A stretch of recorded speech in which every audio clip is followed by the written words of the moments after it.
But Saul Goodman's a lawyer. Everybody likes Saul Goodman, you know? I actually had a really bad experience with Bob Odenkirk one time. No way. You want to talk about this?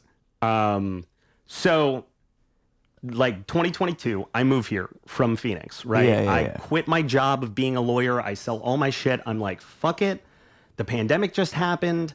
I'm not happy. You know, I want to do comedy. It's the only thing I've ever wanted to do. It's something that I'm good at, that I know that I'm good at, and I feel like fulfilled in doing. And so, like, fuck my student loans, fuck this job and this like fake ass rich boy lifestyle in fucking Scottsdale. I hated it. I left all that shit behind and I moved here and was just like, I'm gonna throw myself into comedy, right? I started reading everything that I could, listening to like audiobooks, taking classes again, even though I'd been doing improv and stand up for like a decade at that point. I was like, I'm gonna go start level 1 and just do it and meet people and do all that stuff. So I'm taking classes at The Annoyance, and Bob Odenkirk was doing a surprise show at The Annoyance that night, right? And it was in the main room. It was sold out. It's this whole thing. Surprise show, but it's sold out. So like, was it announced like that day? No. So his son, who's a really nice guy, Nate, does stuff at The Annoyance and is like involved with those people and was like, I want to put on a sketch show that I wrote with my dad. And people found out about it because they pulled in performers from the scene to like be in the sketch show. Oh, and word on the street. Yeah, I'm a little nervous because this is my first time ever talking about this story, and it's like, it's a roller coaster. So I hear about this. We're coming for you, Bob. Yeah, no, I think the whole thing was a big misunderstanding, but we'll get there. I love Bob Odenkirk, right? I've watched every episode of Mr. Show like a million times over. I'm like an Odenkirk stan from the jump. I bought his book. I've seen everything he's ever done. Love him completely. Am a lawyer. Loved Better Call Saul. Loved him in Breaking Bad and like pretty much everything else that he's ever done. And so I really wanted to go and see that show, but it was sold out and I had a class that was like right before it kind of like bled over into it. So the class lets out. I come up into the bar area and Mick Napier, who's the owner of The Annoyance and is like old friends with Bob, was like, hey, Mike, why aren't you in there watching the show? And I was like, oh, I just got out of class and I don't have a ticket. And he's like, don't worry about it. Just go in, stand in the back. It'll be great. Okay, cool. So I go in and I stand in the back. The show had already started and was like going for a little while. My girlfriend, Darren, who's also a performer in the scene, she like does stuff at Second City and all over the place. She's friends with a lot of the people that were in the show and she couldn't go that night. Was like, oh man, I really wanted to see, Sage was telling me about this one sketch and I really wanted to see it, whatever, right? Okay.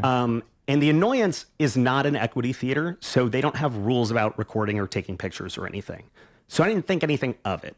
Equity theater. So equity is like a union and like Second City is an equity theater, right?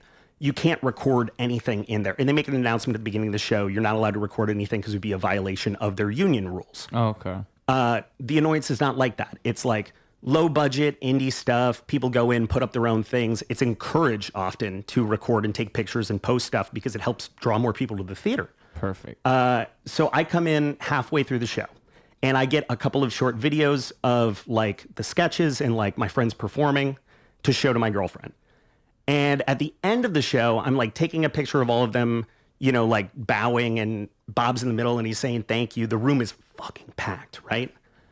And he sees me with my phone out and he turns and he like looks and I see him do one of these, like he clocks me and then he like turns and he's like this and he's like, and I want to thank you all again for adhering to the announcement that we made at the top of the show to respectfully not take any pictures or videos during this performance because it would be very rude and, you know, whatever. And I think he was like about to be nominated for an Emmy for Better Call Saul or something. And I think this is what I think happened was that he was like really nervous, like, oh my God, there's going to be a clip of one of these sketches that makes its way online out of context and I'm going to get canceled and like it's going to ruin my chances of ever getting an Emmy. Which is the last thing that I would ever want to do to anyone, let alone a guy that I idolize like Bob Odenkirk. Right. So I'm like, oh, fuck. And I immediately take my phone down and delete everything there on the spot.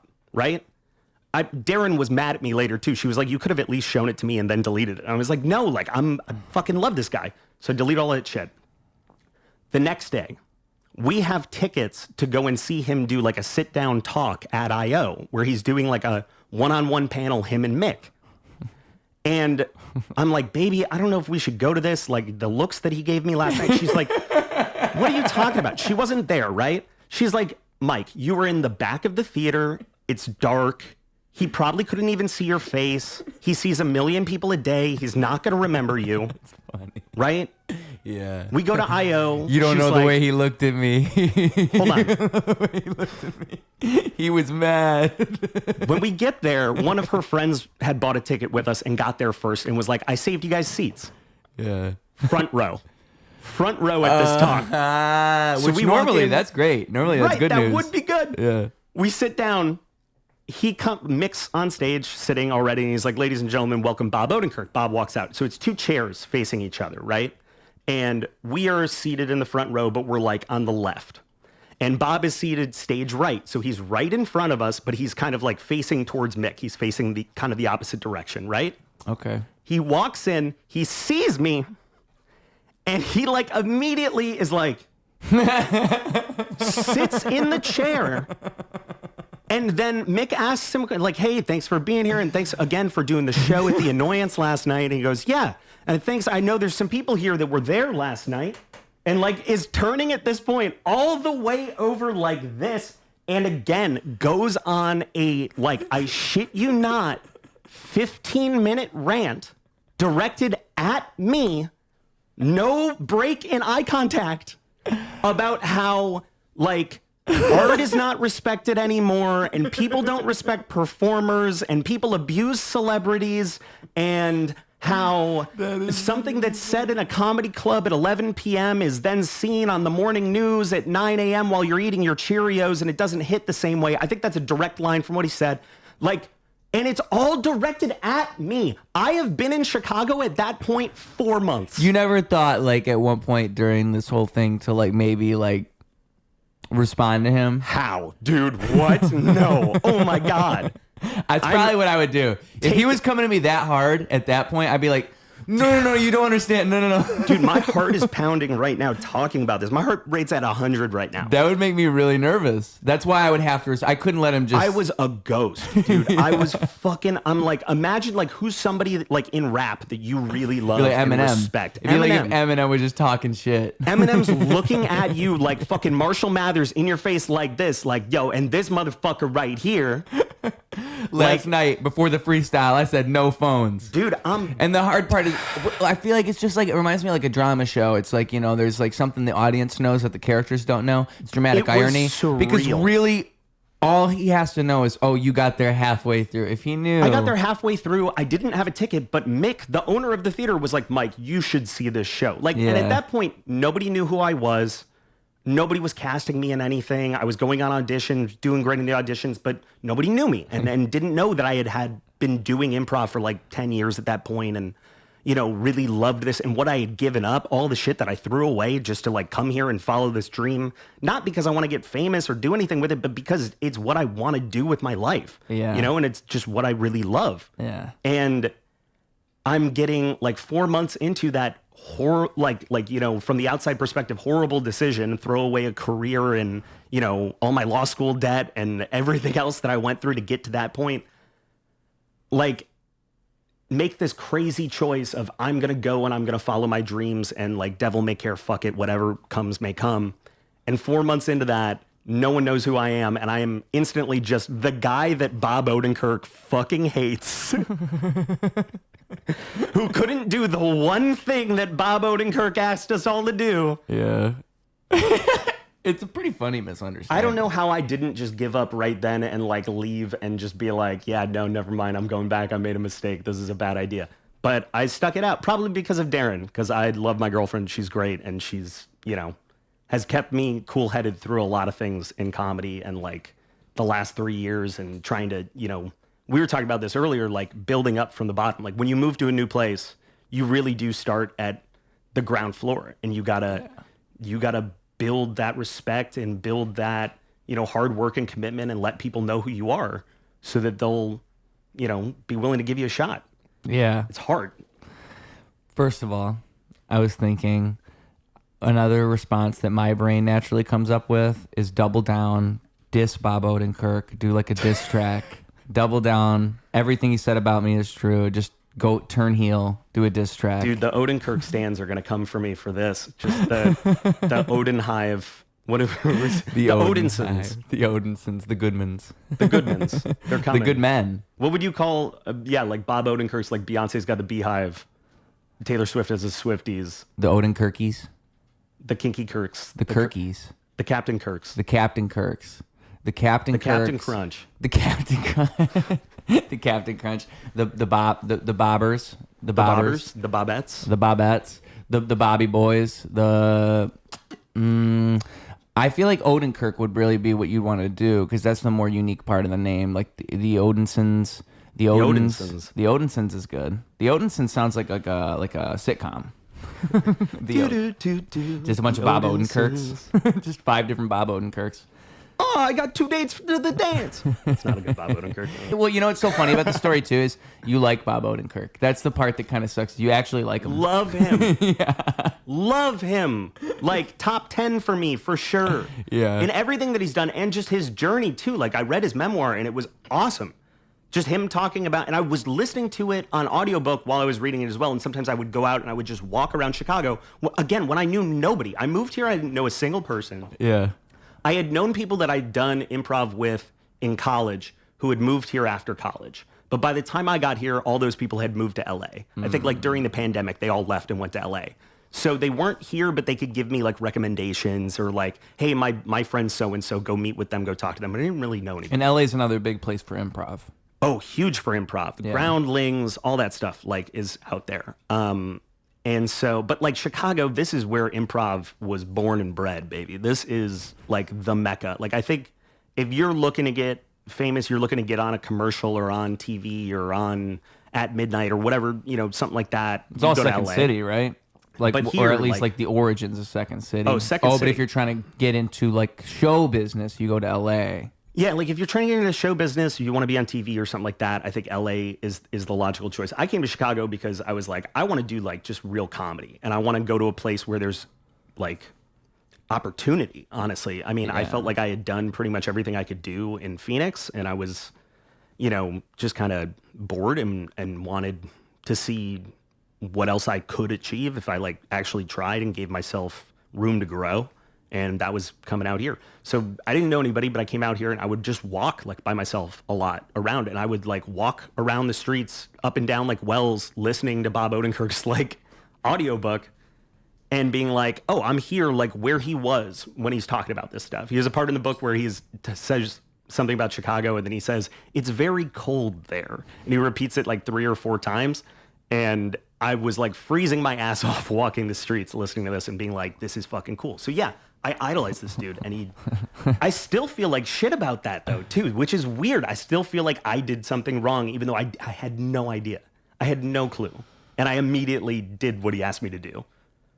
But yeah, I mean, and that's how it is sometimes. Like I feel like I find myself in that situation a lot where I inadvertently like step on somebody's toes or like do something I wasn't supposed to do, and then I immediately feel bad about it. But it's like, fuck, I think I'm just kind of oblivious sometimes. I don't know. I don't know. It can be. If that happened to me, I don't think I would take much accountability in that situation. If I was in the exact same situation as you, that's probably why I would double down. Because I'd probably be thinking, like, this is all so silly. Like, he's mad at me over something he thought I did on purpose. So this is just so silly. I think if it was any other person, I would probably be like, "Well, fuck you, you're wrong." But it's your idol. But when it's somebody that you like look up to, then it would be crazy. Yeah. Because how do you reconcile that? I mean, maybe like try to send him a nice email or two, like try to hit him up. I wouldn't even know how to contact him. But it is what it is, and like I can only hope that at some point I am successful enough in comedy to like be at a place where Bob Odenkirk also is. And my greatest hope is that he does not remember me. Odds are, like, because of the way that happened, he saw you the next day. He's probably always going to see your face and get like a fight or flight response. Most people do. I'm an off-putting person, I've been told. I don't know. No. You're triggering to people. You see them and they abrasive. tense up a little bit. I've always had a problem with like not being able to like read the room well, I guess. I don't know. Not now that I'm doing comedy, but like when I was a kid, I would just like say things that you shouldn't say to people. It'd be like, if somebody like showed up with a black eye or something and everybody else is ignoring it, it'd be like, why you got that black eye? Just asking like inappropriate questions in bad situations. That might be, I feel like that's a good thing to do. I feel like that's a good trait, You got to be different sometimes. I think being different is good. As long as you're different along the right lines. Like, as long as you're different in an intentional way. Like, as long as you know what you're doing, I feel like that's been my problem my whole life, is I've been just different What do you enough. It makes me feel like an alien. I feel like I'm I feel like I have things that I do that other people would never do. And I just know that I am like this strange person. And it's just like the choices I make, other people wouldn't make. Like, do you think everybody kind of feels like that to a certain degree? Like, because we are all individuals. Like, nobody is you. Nobody's exactly like you, Yeah. Yeah. But I think when you are someone who creates things and tends to be introspective through that process, that would make you more inclined to be more introspective about that entire process to begin with, and to think more about like who you are and all these things. Like, it makes you that person. I think most normal people don't even really think about that kind of stuff all that much. Most people are just floating through life. They are. Yeah. Well, they don't even like think about, they don't think about the choices they make or the things that they do. Like, they don't really dive into that. It's kind of like why therapy is therapy, because it gets you to do that. I love therapy. I think that things are therapeutic, and therapy is probably a very therapeutic thing. Yeah, I think that's it. You need therapeutic things though. You need them. Yeah. Yeah. And that could be, any kind of outlet. I mean, I think everybody needs like definitely a creative outlet, especially if you're in like a, like an office job or something like that, where you do something that's very formulaic or like repeatable. Like, if you're doing a repeatable task all day, you need to like do something where, and that's why I love improv really too, is that we don't know what we're doing when we start. Like, we don't know where we're going when we begin, and that's fun. And then, it doesn't always work. I'd say when you're working with like really good people that know what they're doing, it works 99% of the time. But it's that not knowing and that journey and that discovery. Like, you always find something new, Right. So, yeah. And that's, I mean, if you're doing a therapeutic activity, like if that's for you working out or, jogging or painting or sculpting or dance or whatever it is, you're always like looking to advance or being like, can I learn a new technique? Can I find a new way of doing the thing that I do? Right. Or can I try and challenge myself to come up with like a different end product?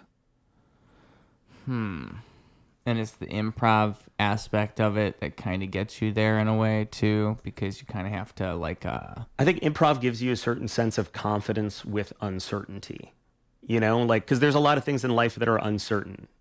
You start a new job, or you're going to school, or you make an investment, or you're going to have a kid, or like whatever it is. You don't necessarily know what's going to happen coming down the road. And as a person who like also has like an anxiety disorder, that, can be crippling to people sometimes. But improv is therapeutic for me because it gives me the knowledge, like the kind of like knowledge in my bones that like, even if I don't know what's going to happen, it's going to be okay. Right. We're going to find a way to make it make sense. Right.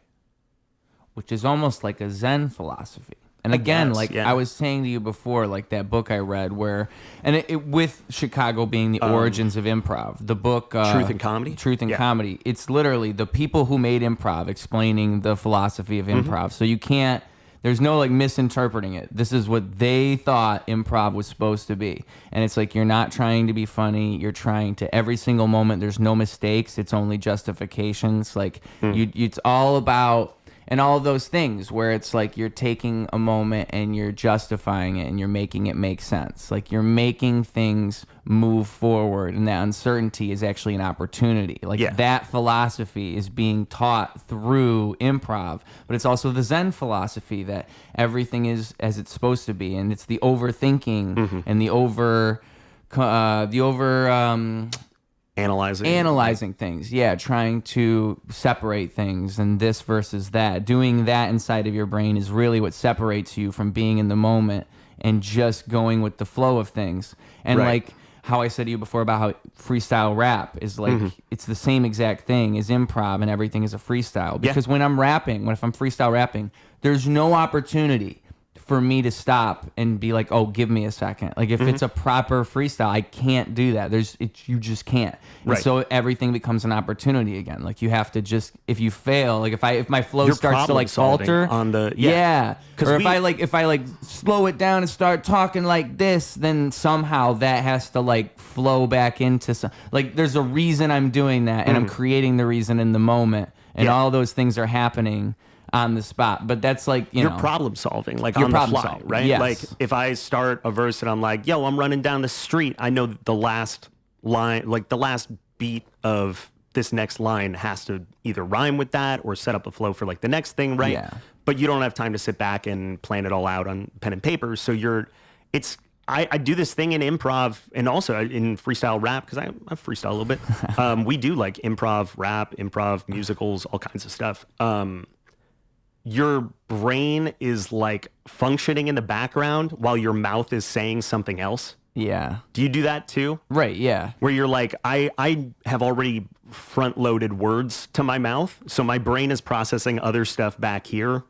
Well, there's no way, like, so I don't know usually if that makes what sense. I'm doing when I'm freestyling, if I'm doing it right, like what I'm doing at Roast Battle and I think that what I'm thinking is going to happen is I'll probably start getting booked at more of these comedy shows to do this very thing. Because it's kind of a fun It's also party awesome trick. to have that. It's not even a party trick. I mean, it's just flat out impressive, but it's cool to have that in the middle of a show too, to like be like, hey, let's give you a little flavor of something different before we get back to doing the thing that you are mostly watching. It's just so funny to me, dude, because I'm thinking like, wow, these people are letting me do my nonsense.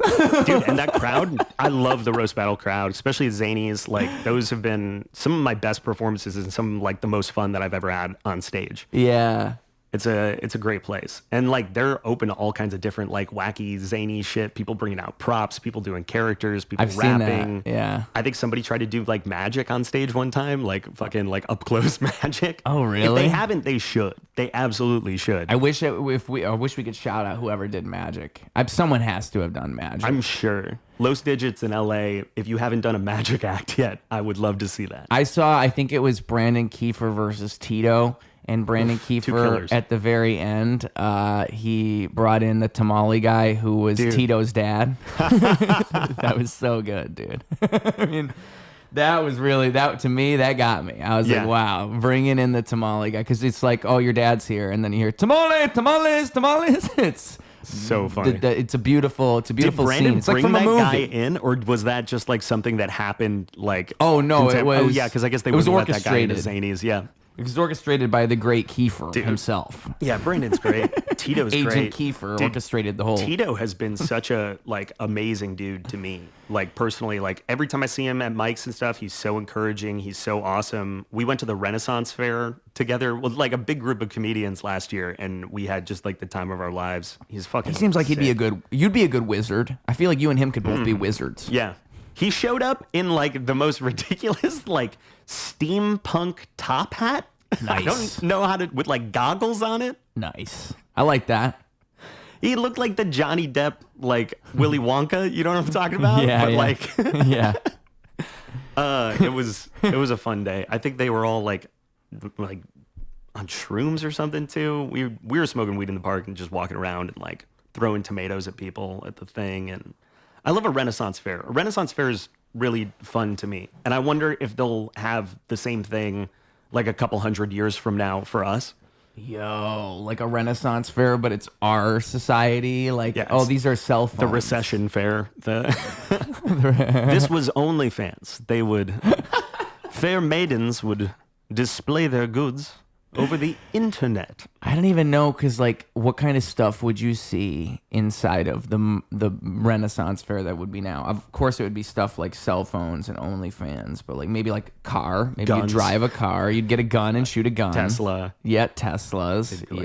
Yep. Roller coasters, maybe, because they'd probably have something way better than roller coasters. So they'd probably The put food roller is coasters all like there. vegan, tofu stuff, acai bowls and shit. I don't know. What's like a trendy food thing right now? I guess it depends where you put it. If it was in the South, it would be fried chicken for sure. They would definitely have fried chicken there. I don't think fried chicken's going away. Fair, I think they had fried chicken in the Renaissance at the Renaissance Fair. We still eat it today. I don't know. I'm picturing this future where it's like everything's different. But okay, let's say it's moderately the same. Food's not all that different than the food at the Renaissance Fair. That's a tough one. Yeah, you're right. It'd be a trendy food. Maybe Froyo. Yeah, they ate Froyo back then. That's genius. Yes, they ate Froyo, and then maybe like Froyo and like spaghetti. You think spaghetti will stick around? I think spaghetti's a mainstay. You're right, dude. Froyo's such a good one. I'm trying. What is another? Impossible Burger. Impossible Burger. They definitely have Impossible Burger there. Yeah. Do you like Renaissance fairs? Do you like going and like do you dress up? No, I've never dressed up for one, just because I've never went with like a proper group. I feel like I've never went with people who were all like, "Oh, let's go and dress up." Yeah, that's a different situation than like your mom saying, "Hey, you want to go to the Renaissance Fair?" Also, I don't own any like proper. I feel like when you see people at the Renaissance Fair, it's not even people that have like half-assed or made their costume. It's like a fine leather craftsman made this shit. Like, and it costs a couple $1,000s. You see people show up in like fucking chainmail and shit. I've seen actual knights. Actual knights. Yeah. Knighted by the queen herself. It's crazy the stuff you see at a Renaissance Fair. Elton John was there. Paul McCartney. I haven't been to... The one I went to was the one up in Michigan. So I haven't even been to the ones around here. I think we went to the Bristol, Wisconsin one. And that was pretty cool. It was exactly like the one that they have in Arizona. Like down to everything. Is it big? I think it's like a traveling thing. Like I think that it's the same group of people, and it's like one company that owns all the Renaissance fairs, and they're just like in a different town as the weather changes. They just follow the sunlight and like go to a different place. They use their sundial. That's how they tell the time. It'd be a fun job too, I think. There was at the one I went to, there was a couple wenches. They had a show. There was the two wenches. That was literally like the name of their thing, was the two wenches, and it was them going on stage and like bringing up couples and being like, "You have to kiss her." Yeah, there's a lot of like performance acts that happen there. People do improv there. People do I've seen people do stand up. There was this guy juggling like chainsaws and stuff. Shit like that. Stand up at a Renaissance Fair would be fun. That would be a challenge, wouldn't it? Be like, okay, you're doing a set, but you have to like keep character, right? You have to be in the world. A thing we were talking about earlier with improv, and you were talking about like Sharna and that book, Truth and Comedy, is like there's I think a thing that they teach in there called like, if this is true, what else is true? Okay. Right? So like if you're in the Renaissance Fair, you're a comedian in the time period, like what are your jokes? Like what do you talk about? You have to talk about the plague and shit. Yeah. Like try to like creatively adapt your regular material. I would try and like just like map Renaissance, old timey, old English over your set. Just like ask ChatGPT, like how could I possibly turn this? Like, maybe instead of talking about like if you were talking about STDs and that's the joke, you change it to the plague. The plague. Yeah. These STDs, they're really getting everybody, I was on Tinder the other day, and so turn that into... I was sitting around the campfire. I was sitting around an actual fire. The plague is spreading, and I was sitting around a campfire. I mean, it's just a proper adaptation. Instead of driving a car, you're riding a horse or whatever it is. You're always riding a horse. Do you think people are doing that already? Like using ChatGPT instead of the other day, it's the other fortnight. Last fortnight. Last fortnight. Twas with this fair maiden. But yes, I definitely do. I definitely think people are using ChatGPT. I don't know how to feel about that. Like, I feel like it's a tool like anything else. But if you're using it to do something creative, like, I don't know, maybe you could use it to like brainstorm, but like you shouldn't be asking it to write jokes. And are they even good? Like, is it but will it be at that point soon where it's like, fuck, this is a really good joke that this computer just spit out? What I've realized is it's already there. It can do that. It makes really good jokes and the computer spits out good jokes. But you have to prompt it right. So like most people are just going to go in there and just say, write a joke about this. You can't just say that. You have to say, write a joke about the, like if you want it to do dark humor, you have to like say certain things. See, I don't if you think want we should be using it for that. I want ChatGPT to like do my taxes for me. You know, like Right. I want it to do formulaic lame shit. I want it to sit on hold with customer service, and then when they finally pick up an hour later, I want my AI to tell the other AI that I need to refill my prescription. Like, you know, like I want it to do that shit. I agree with you that it should be a tool. I think it should be a tool that you use, and if you rely on it too much, it's just like it's like how nobody can navigate anymore. Like nobody knows how to get from point A to point B without pulling up a map. I always know north for some reason. I'm like always like I just fucking know.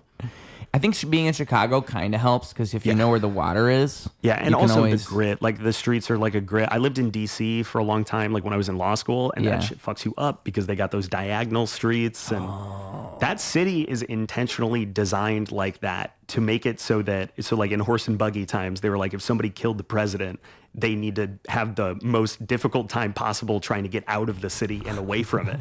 So it's like literally designed like a maze for that exact reason. I never knew that. Yeah. Shout out DC. Dude, DC. Worst city to escape of all time. To escape from DC. Where's that at, John Carpenter? Get Wyatt Russell. I want to see an Escape from DC. Be a good movie. Yeah, dude. I would love to see them. Have you seen those movies? Escape from New York, Escape from LA? No.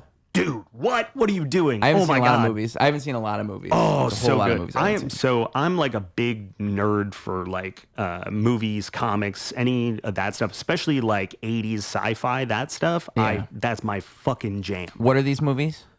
So these are two movies by John Carpenter that star Kurt Russell. He directed The Thing. Yes. Same John Carpenter.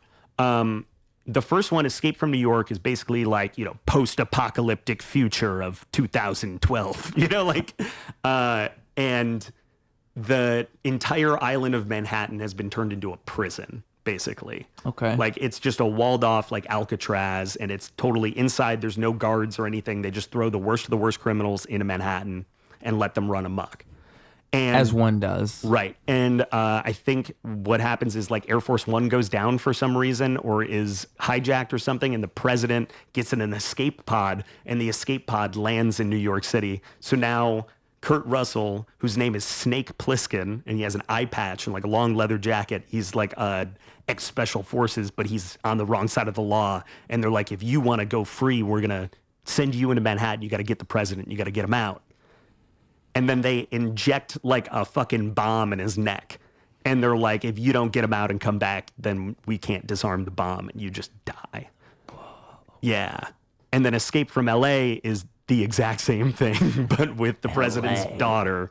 And I guess there has been the big one, the big earthquake that's supposed to happen in Los Angeles around the San Andreas Fault happens.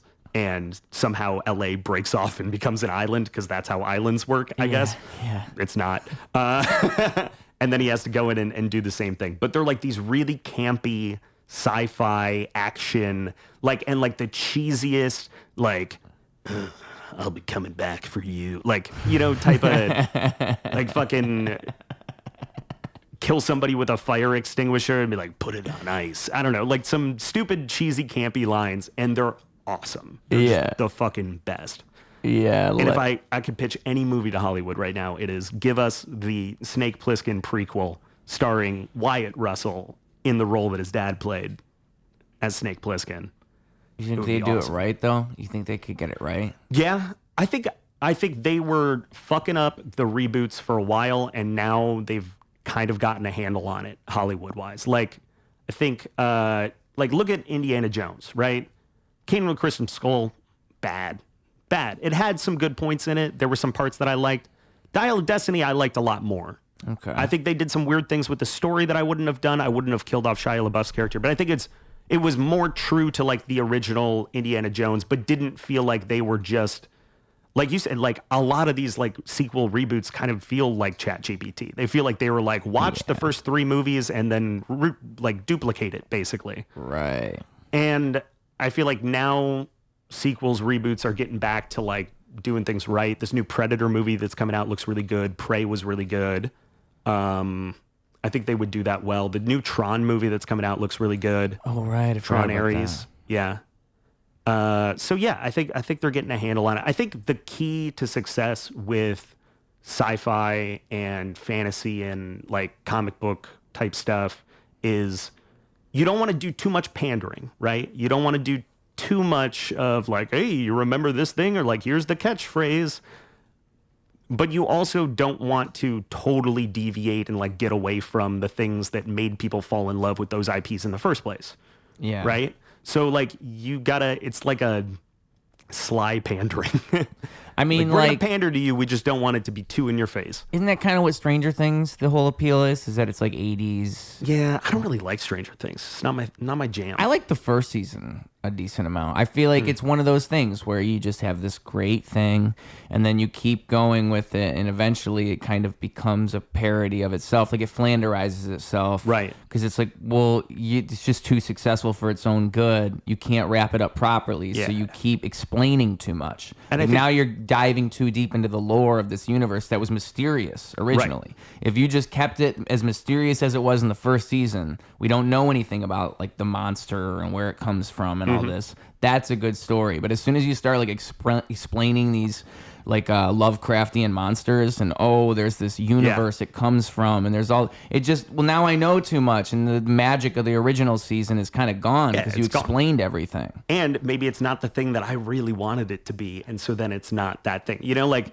And I feel like that's what those early like sci-fi horror movies kind of do well is they don't over-explain. They don't show you the monster. We don't need That's to know the the other whole origins. We thing. don't need an origin movie. Like, well, you can do origins, but you got to be careful. Like you can't over-explain monsters and stuff. I feel like don't give me Freddy Krueger's origins. I don't want to see that. Like Jason's origins. You really don't want to see That's supposed to be one scene. It's one scene in the movie, and then we move on. Like that's the most you want to tell me about Freddy Krueger. The other thing is like you don't need to know why the monster exists. You're right. We don't want a whatever it whole is, movie right? about. Like I recently rewatched Lost. Yeah. You ever seen Lost, the TV show? I've heard, no. Dude, you would love Lost. All right, it's on Netflix, I think, all 6 seasons. But the first like 3 seasons of Lost, before they hit like the '08 writers' strike, were really fucking good. This was like the show that, aside from Alias, like brought J.J. Abrams into like the mainstream, right? It was primetime ABC, huge fucking sensation. Everybody watched Lost and everybody was talking about it.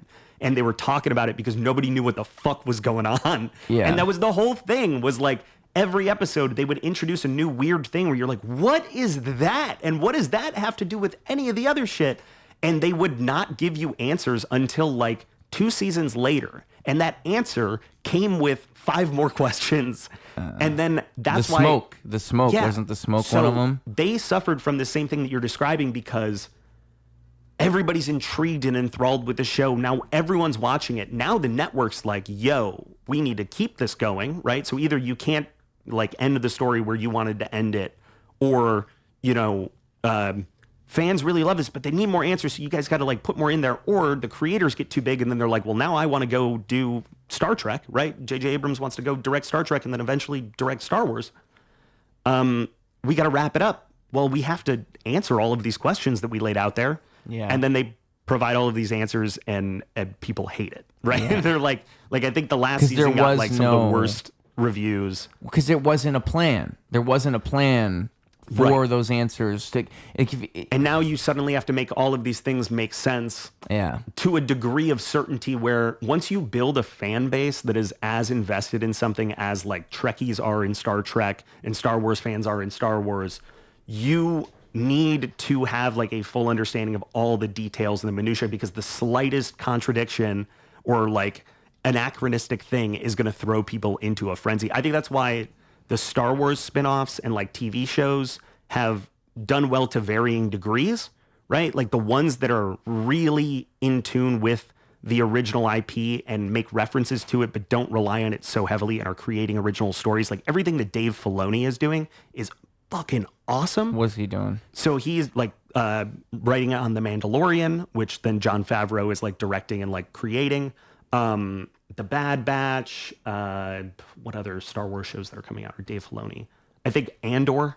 Okay. Like he's the guy that made like Clone Wars, like the TV shows and stuff. He's the guy at Lucasfilm that is the the brain, like the one that knows everything about Star Wars and makes sure that everything makes sense and fits within that universe. Right? And I think you He need even read the books. You need somebody like that at the helm that can see all the puzzle pieces. The only way to figure out how to put them together. That's the problem with all these things. I feel like with reboots, with everything, is that what like video game movies. What really usually happens is it's a studio executive and a bunch of people in studios making a movie or a creative project about a thing that they're not really a fan of. And if you had a fan at the front of it, well, you need someone who understands it. Somebody who knows what the thought behind, like why people care about this. Right. You shouldn't make something because you see it has a big fan base, right? Yeah. You should make something because you're one of those fans that's a part of that huge fan base so that you know that it's like going to do well.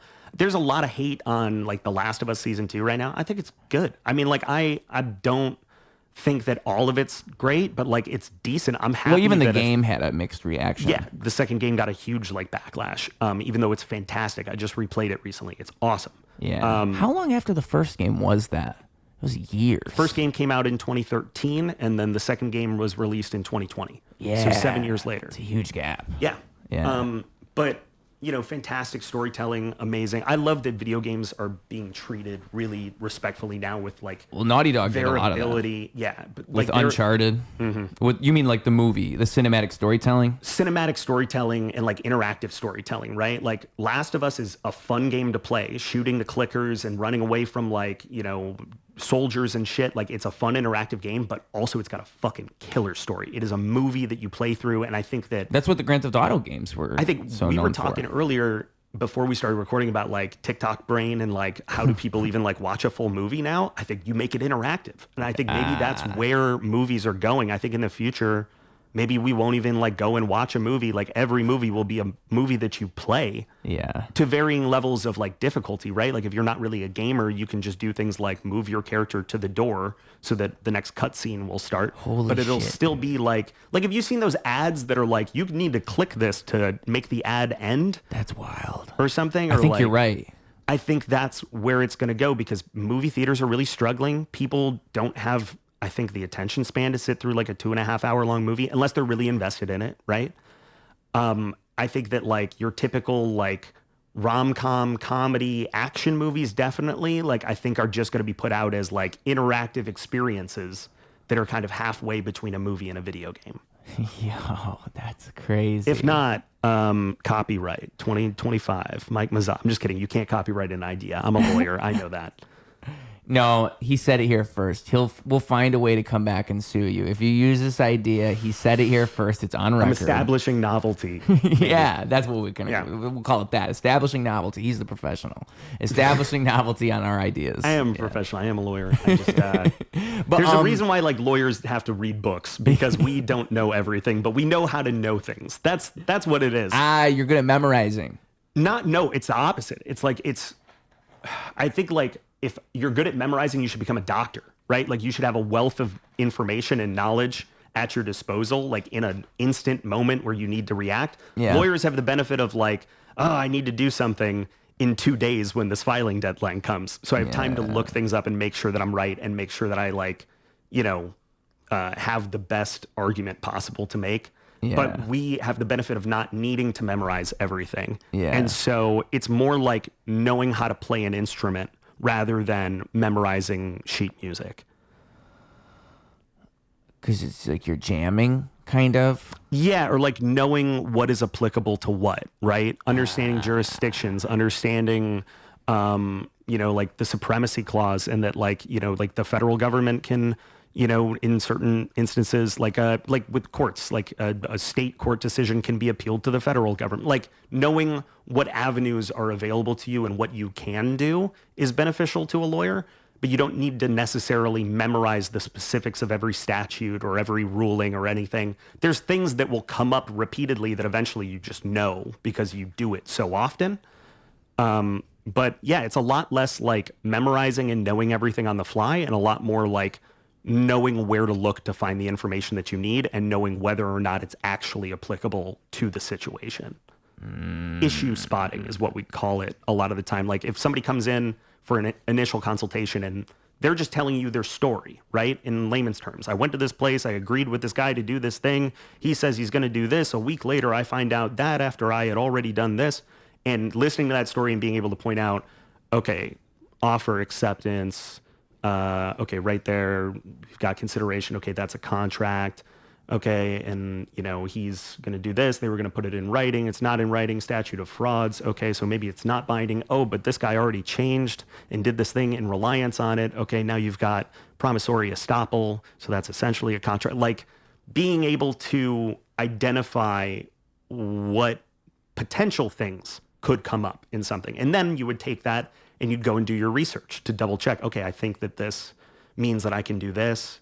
Oh, but that could be interpreted as this, and here are the rulings on it. And then at that point, it gets boring for anybody that's not a lawyer. But it's more of a knowledge of how rather than what. Whereas that's why I respect doctors so much, because doctors have to know how and what all the time. Like medical doctors, I mean. I'm technically a doctor. I have a doctorate, but nobody that's a lawyer calls themselves a doctor. Wouldn't being a doctor be similar, though, in that you would have to know a lot? Like, why would they have to know the what more than you would have to know the what? Because of the urgency and like the life and death nature of, I'm thinking about like an ER surgeon, like somebody that's like literally House. in there. Have you ever seen that show House? Yeah.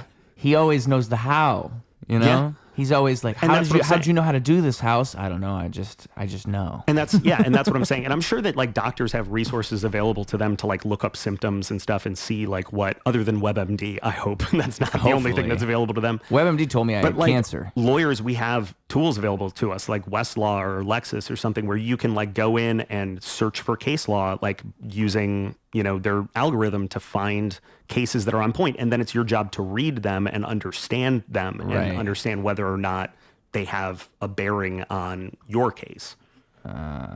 See, I mean, like, I feel like one thing I heard once from, I think it was a guy named Crackalack, and he was talking about like Crackalack. He's been growing over the years. It's been interesting. He was one of like the first rap battler. He does video like he has a studio called the Crack House in Michigan. I think he was originally in Lansing. I think he's still in Lansing, but he does like music videos for people. He travels a lot. He has a couple artists that I think he like manages, I'm pretty sure now. Very cool. He does social media advice things. So like for artists, like you can have an hour phone call with him and pay him for advice. I'm so bad. He does all this up shit with the social media shit, dude. Like, it's hard. Being an artist now, you also have to be like a full-time like marketing person for yourself, because you can't afford to hire anybody to do it for you. So you just have to like be on top of, I need to make graphics. I need to post shit. I need to record my set and cut it into a clip and put fucking captions on it. And like, it's so much. What did you just say right before I mentioned Crackalack? I was talking about being a doctor, being a lawyer, and like having the knowledge of like what and how. We were talking about that. I'm going to completely forget why I mentioned Crackalack. That's what it was. Shout out Crackalack. But shout out Crackalack. And yeah, you do have to be your own manager. You have to be your own manager. I'm sorry I interrupted you. I have ADHD too, and I like fucking... Crackalack said something, and I just can't remember what Crackalack said. He said something wise. That guy says wise things. Crackalack's an interesting dude. Crackalack was one of my first interviews on what the heck did he... Dude, the what and the how. The what and the how and the who and the where. And the why. And the why. You got to start with why. That's somebody told me once. I think like when I started practicing law, I came out of law school and like went to go and work for like this big high-powered law firm. And to their credit, they were awesome to me. I just remember what I was going to say, so put a pin in that. But continue. I was just going to get to this. Old dude, white button-up dude in like a fucking suit. And like you'd think he'd be this really uptight guy. And he was like, in all my years of wisdom, the best thing I can tell you is in anything in life, you have to ask yourself, why are you doing it? Wow. And it has to be a good, has to be, what did he say? It's like, it can't be an external reason. It has to be an internal reason. Like, why you and why this? And I thought, yeah, that's cool. And if you don't have that, then you shouldn't be doing the thing that you're doing. And I think that gets back to what we were talking about earlier with like TV shows and people producing things. Like if you're not a fan of the thing, don't make it. Why are you making it? Let somebody who loves it make it. Right. Why? What did Crackalack say? So Crackalack, that's interesting. So Crackalack, he said that when someone pays you to film a music video, right, they're not paying for the cameras you bring and the equipment you bring and like all your time. They're not paying for your time. Like so when you price it for $1,000, $2,000, they're not paying you $200 per hour or whatever. They're paying you for all of the prior experience that you're bringing with you and the way that you think about these things and the way that you approach it. They're paying for your vision and your curation and all that. Like they're paying for everything that you offer, not just the equipment and your time, you know. But people look at it on such a base level, like, oh, well, how can you charge this much? Especially people who, like, because another thing he told me is like, don't price yourself low because you get those types of customers when you price yourself low. Like if you're the cheap lawyer, you probably get the customers looking for a cheap lawyer. Whereas if you price yourself a little higher, you actually have a better experience because that's just the way it goes in any industry. If you price yourself low for music, if you say I'm charging studio time, it's this much, and then people show up and it's always the worst clientele. Maybe don't charge $10 an hour for studio time. Right. There's things like this that happen. And so like it's kind of like you create your own value in a way. But for sure. You have to establish it. You have to like obviously show that you can offer that. But it's everything. It's your expertise. It's your experience. It's what you value yourself at. It's all of that. Oh, 100%. Yeah. I would say like with the only caveat I would add to that is just that like as when you're applying that to law, like we do need good lawyers to provide legal representation to people that are indigent clients that like cannot afford an attorney. And the thing is, like, a lot of people don't realize that only applies in a criminal situation, right? Like, if you're charged with a crime, you have a right to an attorney. This is Gideon v. Wainwright, where the Supreme Court established that, like, the Fifth Amendment requires you to have competent legal representation available to you, whether you can afford it or not. That's not true in civil cases. Shout out Saul Goodman, elder law. Yeah. So like if you're involved in a dispute with your landlord, you're not, and your landlord has way more power than you do in that situation, you're not entitled to an attorney. And you might not know what's going on, but your landlord can probably afford a decent attorney, probably has one on retainer because he probably gets sued or has these situations a lot. Right. And so there's a huge imbalance there. And that's why, like, it's really important for lawyers to do pro bono work and low bono work, which is like kind of like pay what you can afford, you know, because while, you are paying for like my years of experience, if I have like a corporate client, a big business client, I'm going to charge them like a normal rate for, and like attorney rates are like on a sliding scale, usually based on like how many years have you been practicing. That's what changes what the customers pay, not necessarily what you get paid, unfortunately, but it does change how much they're paying for your time to the firm. You have to be able to provide help to people that need it because people that cannot afford an attorney are often the people that need one the most. Right. And it's really frustrating. Like our system is fucked. I'm not going to lie. It's really bad, especially on the civil side of things. Like, I mean, and on the criminal side of things, but like it's the civil low bar stuff that people don't think about. Like when I left that big corporate firm that I was working for, I was like, I really want to do litigation. I want courtroom experience. I haven't gotten that yet to a high degree. So I left and I went and worked for like kind of a small mom and pop shop law firm that mostly did like family law. So I was doing a lot of like, you know, divorce and like separation, division of assets, that type of stuff, but also a fair amount of like child custody stuff. And a lot of it, unfortunately, involved like kids that were being abused or alleged that they were being abused by their other parent or that parent's new spouse or something like that. And you would not believe the reluctancy of any of these judges to do anything. Right. Like having a kid, like a 14-year-old, come in and testify to what she's experiencing in her other parent's house. And the judge just being like, yeah, this is not enough for me to go on. I can't do anything. It's heartbreaking. And a lot of the time, like a lot of things like landlord tenant or child custody or, you know, low level stuff like that kind of affects everybody, right? A lot of like judges just don't care about. It's not the bench that they want to be on, right? They want to be on the criminal bench. They don't want to be on the family court bench, right? Stuff like that. And it can be really just like disheartening. That was a point for me. This was during the pandemic too, when I was doing a lot of those cases, and all the trials were over Zoom, which is fucking crazy, by the way. Insane. Especially when you're doing like not even full trials, but like evidentiary hearings, right? There's an important thing that needs to be decided in this case before we get to trial, and the judge needs to hear evidence on it in order to make up a decision. So she slots you for 45 minutes, right? And you have just enough, you have less than half of that for your side. And you have to like question somebody on the stand. And I'm asking them like, you know, can you scroll to page 5 of the PDF where it says that you agree to do X, Y, and Z? And they're sitting there going, oh, I can't get the file to open. And you're I don't know.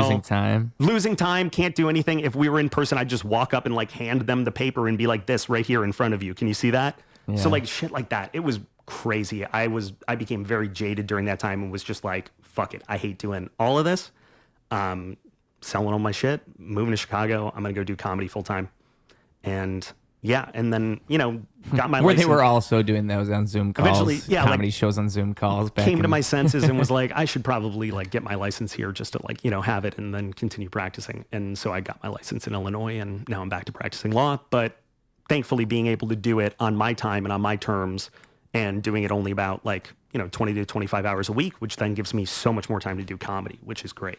And before you weren't doing both, or how were you managing both before? I mean, dude, horribly. Like I was just, you know, working like 60 hours a week and then doing improv shows at night or like occasionally getting to go to an open mic or something. And like, it just sucked. And then like for the last, you know, since I moved to Chicago, I have had like a full-time job, but it's only been about 40 hours a week. When you're a lawyer, especially like when you're doing like litigation, you don't really have a say over your hours or like how much you're working. It's just whatever's called for because you have filing deadlines. You have clients that need you, that you have to meet with.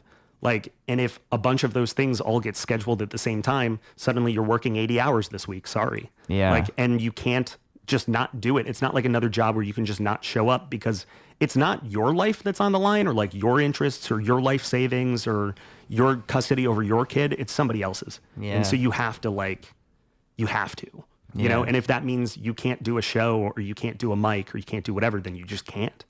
And so that's why I'm happy that this new job that I'm about to start, I'm going to be doing more like civil litigation, which is a bit more manageable and a bit more like, you know, compartmentable in my time. Yeah. And have an understanding worked out with this guy that I'm working for. He knows that I do comedy and he loves that. And he's like going to make sure that I don't have too much on my plate so that I can still do shows. Yeah. So. Yeah. Yeah. But at the same time, got to like pay rent and would like to like, I don't know, maybe own a place at some point. It seems impossible.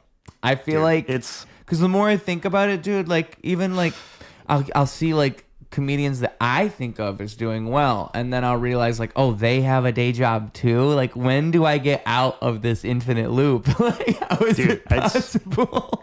It's rough, and like we're headed towards a recession. I think we're all just fucked. We're all just kind of fucked. It's kind of an impossible task. I mean, I think like it's like the infinite wisdom of Sisyphus pushing the rock up the hill. I think you just keep pushing the rock up the hill. I think that's all you ever do. Yeah. But you got to keep pushing the rock. You got to keep pushing that rock. Yeah. Otherwise, what are you going to do? Otherwise, what are you going to do? And in a way, you can gamify it. I feel like in your brain, you can almost gamify it. Just as long as you're not like suffering and struggling to survive, you can kind of gamify. It's kind of fun. I think that's why I like video games so much, is because they're linear and like there's steady progress and you can see it like in real time. You're like, oh, I did this thing. I got this much experience. I just leveled up. I learned this new ability. But in life, it's not like that. Like it's like you get big things all at once, but then you get nothing leading up to that. And you have no indication of like when that big thing is coming. Right. You know, you just have to keep faith that like at some point, there's going to be some break for me and I'm going to like, life's going to be easy and I'm going to be able to like have a home and get married and have kids and like be able to afford all the things that I want to be able to afford and like still get to do things that I love to do in life. it's just faith. It's like blind faith. And it doesn't work for everybody. It really doesn't work out for everyone. For most people, it doesn't turn into that. Yeah. Almost everyone's thinking one day. And for most people, you do not get to that That's one like day. why people that make like $20,000 a year are like, which I made $20,000 a year last year. I was barely working. I was mostly doing comedy. Are like, I don't want to tax the rich because one day I'm going to be a billionaire. It's like, no, you're not. You're not. You can maybe be a millionaire. Yeah. You can't become a billionaire without already starting with $100 million, dude. Like, you're not going to get there in your lifetime, unless you invent Facebook, and you're not doing that. Like, so I don't know. I think most people don't even want to be a billionaire. That would suck so much to be a billionaire. You'd think it would be cool, but it would actually suck because like the more money you have, the more problems you have, the more people that are coming around you that are trying to lead. Your whole life changes so much as soon as you have $1 million. Can you imagine having $1 billion? I'd like that. You're like that makes you the alien. Yeah, I think I'd like to have it just to be able to give it away, but like, and not to be like such a hippie about that, but like to be able to dictate where it goes. Yeah, to give to causes that I would like to give to, or like if Elon can buy a politician to fucking take all taxes away from the rich, I can buy a politician to like, I don't know, have sensible gun reforms, like some shit like that. There's cool things you could do, I think, if you had a lot of money. Like one thing I would probably want to do if I had like a lot of money, like if I had millions and millions and millions and millions of dollars and I was just trying to do something cool, I'd probably try to like put money into music programs at schools. That would be cool. That'd be a cool move for a celebrity to do. Cause like who the fuck's gonna hate on that? Like putting money into music programs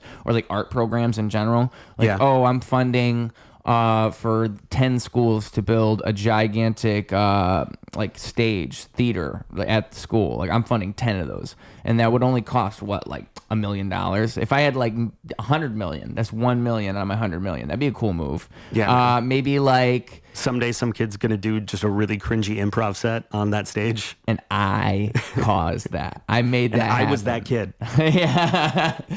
What else could I do? Because I'm trying to think of like stuff that's like directly, maybe like places like Flint, Michigan that have like poisoned water. How about Chicago? Yeah. Are you not aware of like our lead pipe problem? No, when I moved here, that was one of the things I was thinking. I'm just going from one place to another. So if you don't know this, like apparently there are more lead pipes in Chicago than anywhere else in the country, because for some time in like the early 1900s, they had a rule that was like you had to buy all of the pipes from this one specific company for some reason.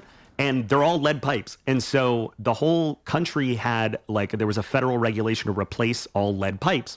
Chicago got a variance from that for like 50 years because there's so many here. It was just like unfeasible. It was like, we can't just, that would be the entire city all at once. So like every building owner in Chicago has like 50 years to replace all of their pipes. But in the meantime, most of the pipes in the city are fucking lead pipes, dude. Well, the problem with the Flint water was that the water itself, like, took the lead off of the pipes. Like it was something about like leaching into the water. Yeah. So the question would be, is the Chicago water doing the same thing? Like, is it lead? Just like lead's a soft metal that like naturally erodes as you run water across it. So it doesn't matter what water it is. No, it'll lead like leaches into water. That's why like you have to like use like a Brita and shit. Like you should. Well, I've heard a bunch of people tell me like get reverse osmosis things or something. They told me something about like you get a thing that runs, like install it in your apartment or in your house wherever you are that filters the water before it even comes through your sink. Like I've had people in Chicago tell me you should do that. I think a lot of places have like installed those or like had them put in for like the entire building. Just because of the fact that the water might be poison. It might be poison. I mean, yeah, no, it is. Well, that's what I always tell people, because like the Flint thing, you bring up Flint, Michigan, and people always say like, oh, with the water. And it's just so funny because like that's probably so much more common than and people realize. And how has nothing been done about that yet? How is like East Palestine, Ohio still dealing with the fucking chemical spills from that train? Like that's crazy. Is anybody doing anything about any of these things? They're cutting all these agencies and shit. That one's even crazier because the chemical spill thing, there's been a couple of those now. I mean, with the water thing, what I think it really is that I think the government knows that this is a bigger problem than it even looks like if you're just looking at Flint. Like they know that Chicago has this problem. They know that. So if you were to address that in Flint and then it comes up in Chicago, well, you already gave Flint all this money to fix it. Now you got to maybe that's what it is. I don't. It's just amazing to me because you'd think that would be F-15s to fall off of fucking aircraft carriers in the middle of the ocean. We have to give all that money to the Pentagon. Of course, they need it, guys. Of course, war is an industry. Okay, you got to fund it. You got to fund it. The biggest industry. If we have a train that explodes and there's a nuclear level bomb of chemicals going off in the middle of Ohio, that's normal. It's fucking crazy that like in all of the world, the biggest industries are sex, drugs, and violence. Like that's probably what, if you could calculate how money gets spent in the world, I think most of the money gets spent on like sex, drugs, and violence. Sex trade. If you combine in that like porn and everything else into the sex category, drugs, and like pharmaceutical industry, Jesus fucking Christ, and then war. Like yeah, that's where all of our money goes. It makes me wonder though, like, is there a proper solution to such an ordeal? Christianity. No, I'm kidding. Well, I mean, like, how do you, like, because obviously you need to take money out of war, or you need to decrease the amount of money war generates, because you can't just... Well, I think you gotta like ask, in any like, why do we economy. go to war? At this point, is it the tail wagging the dog? Are we going to war because Halliburton and fucking all these other, Boeing and all of these other companies that make, the military industrial process or complex happen, are they now dictating that we should go to war so that we can give them more money? And I think that's definitely true to a large degree. Of course. I think there are legitimate wars that break out over things that are like, like land and stuff like that. Resources are, I think, the biggest reason why people go to war, or why people will go to war in the near future. Like, if we don't do something about fucking climate change, dude, 30 years from now, there are going to be parts of the world that are uninhabitable, like cannot grow crops there, no water. And what happens to all those people? They're going to have to migrate. Well, what happens when there's a mass migration of people from one area to another? People are displaced. There's tensions. War breaks out. Like, if we don't do something about climate change, there's definitely going to be mass wars over land and resources that are inescapable. And you can't even fault people on either side of that, because they're just trying to survive. That's like literally all they're trying to do is like get water and sustenance and shelter. But okay. But see, the problem with that is the timeline always changes at the very least. Because it wasn't in the 80s they were saying, like, by now, that the climate change would be so bad that would have already happened. I thought that was the whole thing. By now it would be irreversible. We would hit the point where it was, like, inescapable. Like, no matter what we did from that point afterwards. And we're still hopeful that, like, we're going to have some scientific development that, like, suddenly fixes things overnight. We can restore the greenhouse gases. They're talking about now, like cloud seeding and using that as a way to basically like refract more sunlight away from the earth so that it doesn't heat at the level that it's heating. I've heard that. That's crazy. That's a shot in the dark. Like, everything is a Hail Mary at this point, and like we're not. Well, and doing anything about it. That's like such a crazy idea, because like, okay, but what are the... that might work, but what if that had negative repercussions that we haven't predicted? Yeah. Have you ever cloud seeded and directed sunlight away before? Have you ever done that before? No, like, and that's the thing. Like, all of that. This would be us like playing a fucking science experiment with all of our lives. Yeah. But that's what the oil and gas industry has been doing for hundreds of years, and like have just been like, yeah, fuck it, but I'm getting rich. My kids are going to be rich. Their kids are going to be rich. The problem is, who cares if everyone else dies? It's so politicized, because I think like there's truth to both sides. There's probably truth to the fact that, for one, people do use it as like there are actors that are bad actors on both sides. So there's people who come out and they use climate change as a political movement to appeal to people rather than something they actually believe in. And then people see that and people do the opposite of that too. You do that about any good cause. There are people that are like fake about it just so that they can, because they think that it's trendy or they think that it's popular. I think popularity is the big thing that everybody's going for, whether you're a corporation or you're a politician or whatever. It's just, or an influencer, like, it's, in this day and age, like, influence is power. Money doesn't even fucking matter anymore. You don't have to be super rich if you've got, millions of followers online. The money will follow that. Yeah. But these days, it's like the influence is what matters more. Look at fucking like Joe Rogan's like the biggest name in fucking media. Yeah. That's crazy. How did that happen? He doesn't have a journalism degree. He was just popular. He was doing things. People were responding to it. People were subscribing. Yeah. And then everything else follows that popularity, and now he has a larger grasp on like influencing a bigger pool of people than, you know, the dean of a university or the, you know, a politician or like pretty much anybody else. It's how many people can you get to think the way that you think?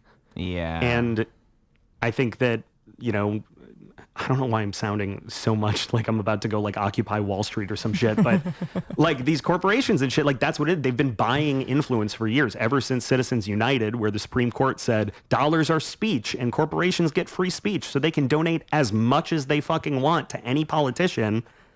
Well, now you've got people buying politicians. And so like, of course, nothing's getting done. Nothing's changing. Nothing's happening for the rest of us because they're not serving us. They're serving them. Yeah. Well, and I think that like, again, like it's just like war. It's like when the problem is so spread into the framework of what's happening, how do you fix it?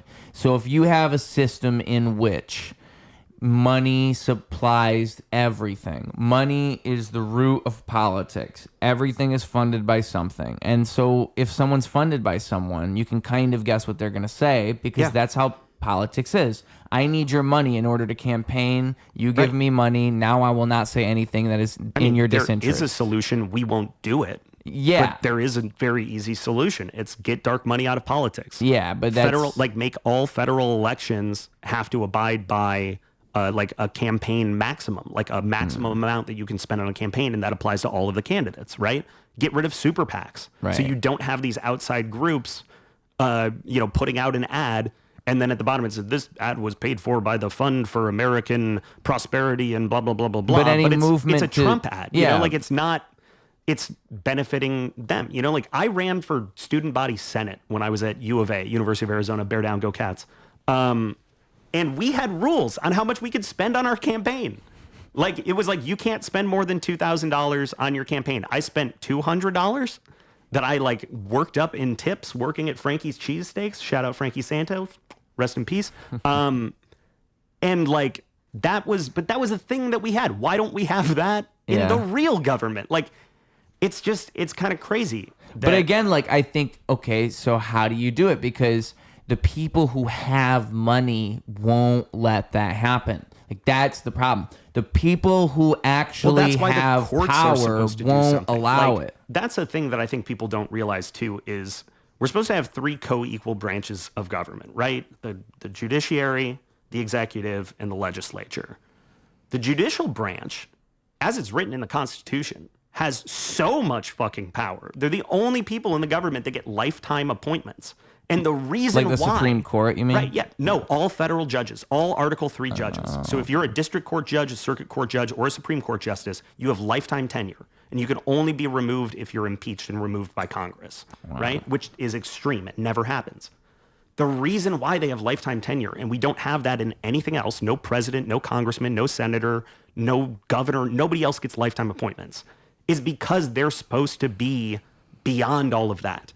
They're supposed to not have the political influences of the will of the people, right? Right. Because sometimes you need to do what's right, even if it's not popular, right? The Civil Rights Act was not popular, but it was the right thing to do, and the Supreme Court understood that, right? Like, that's why, you know, when it was challenged and they, you know, allowed, you know, Brown v. Board, everything, they said separate is not equal. Like, we need that. We need somebody that is not supposed to be influenced by public opinion, because sometimes public opinion is wrong. Right. That's why they have lifetime tenure. Well, but if they're able to be bought, you know, if Harlan Crow can give so much money to Clarence Thomas, if he can pay for his mom to live rent-free for her entire life and can fund his vacations with his wife and all this other shit, okay, well, now he's not impartial at all, is he? And now we also can't remove him, and he doesn't term out. So what do we do? Yeah. The only way to get rid of a judge is to impeach and remove, and they're not going to do that because Congress is bought and paid for too. And they're all being paid by the same people. Yeah. And they're being paid to put policies in place that keep those people rich. Right. Like, this was the election. It's done. I don't know if anybody realizes that. I posted this whole big thing on Instagram the day after the election and was like, this is all I'm like saying about this. And then I took a break from like news and everything for a while. I was just like, I don't think any of you realize it's over. There is no more like, we got to push for next time and we got to bring things back from the brink. We're done. He's going to get to put 2 more judges on the court during this term. It's over. That Supreme Court, it can overrule an act of Congress, can overrule an act of the president. It doesn't matter if we put AOC in the presidency, if the entire Supreme Court are Republican appointees that were appointed by Trump. Yeah. They can do whatever the fuck they want. And it's just, the problem is it's bipartisan, no matter what way you cut it. Like, you just can't have a system where it's one or the other. Yeah. And then it's going to be like that until the people die. I think the only way that you change that too is if we expanded the Supreme Court, right? So like you can do something that Pete Buttigieg suggested, which is that we have Article 3 judges rotate, right? So like Article 3 says the Senate will propose judges and, or the president will nominate judges and the Senate will hear on, do the congressional hearing and vote to approve them. And then once they're approved by the Senate, they're in, right? That's a lifetime appointment. It does not say in the Constitution that they have to be at a certain level. Like the structure of the court was created by us. It was not created in the Constitution. I see. So, having district courts and then circuit courts and then the Supreme Court, right? The Article 3 just lays out the Supreme Court. It doesn't lay out like the lower ones. Okay. Those were created by Congress over time to, deal with the expanding country and the nature that we have way more people now. We need more judges because there's way more lawsuits. So there's nothing that says that they can't move between those different levels. Maybe you're on the Supreme Court for 5 years and then you go to a circuit court, So we could do that to keep it rotating and to keep them moving through so that it's not just these same 9 people for 50 years. Or we can add more judges as they've done in the past. It hasn't always been 9. And they can expand the court. And, if we get a Democratic president in there who has a Democratic Congress and they pass a bill to expand the court, and now we can add 4 more something, right? Now we have a 13 judge panel, and now maybe it's a little bit more balanced. And again, it should not be so political, and it should not be all one side. The Supreme Court is meant to be a diverse reflection of different viewpoints. Yeah. Yeah. But then, of course, you have things like what happened recently where all 9 of these people who generally don't agree on anything, all 9 of them agreed and joined an opinion unanimously telling Trump he needs to return Kilmar Abrego Garcia from that detention center in El Salvador. Oh, did they say that? All 9 of them said, yeah, you can't just like deport this dude who was sent because of an administrative error and not bring him back. And he's just like, no. And now everybody's like, well, what do we do? And it's like, I don't know. What do we do? Yeah. A president just says no to the Supreme Court? Who knows? Like we're in a really crazy time right now. So he's playing chicken with them.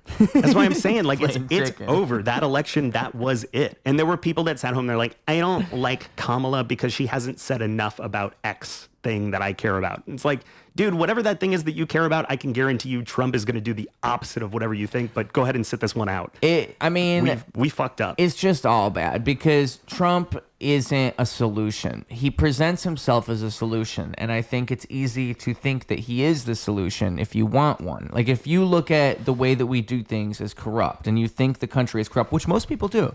Yeah. Most people you ask them, they understand that America is corrupt because how could you not see it, right? By now, how could you? You go to any other country and they'll tell you exactly that. They'll be like, dude, America's crazy. I don't know how you guys do it. Yeah. Like they're right. Yeah, and they're right. Yeah. I mean, and I feel like it's like the flip side of freedom is through too much freedom, you just get all this corruption. Like it's freedom's a beautiful thing, but in it, you have to somehow like you can't limit freedom. I don't want to say limit freedom, but you have to have checks and balances. Can I put like on such a system, right? Like kind of crystallization on this? A Supreme Court justice said this. I think it might have been Holmes. I'm not sure which one, but it's like basically freedom is you have the freedom to extend your fist as far as you want until it touches the bridge of my nose. Yeah, right. Which means you can do whatever you want. Well, that's the pursuit of happiness. Until it has a negative impact on me personally, right?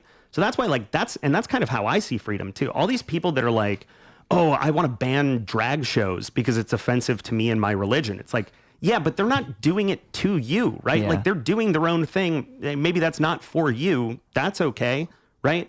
And I look at it the other way too. Oh, these people want to own AR-15s. Yeah, they can until that starts to have a negative impact on you, which I think we have seen, right? Like, I think anyone should be able to do anything that they like. I'm pretty liberal with that shit. Like, I think like drug use, sex work, like all of that stuff, as long as it's safe and people are not causing harm to others. Yeah. I think you should be able to, like, drugs are bad. Sure. They're harmful for you. Sure.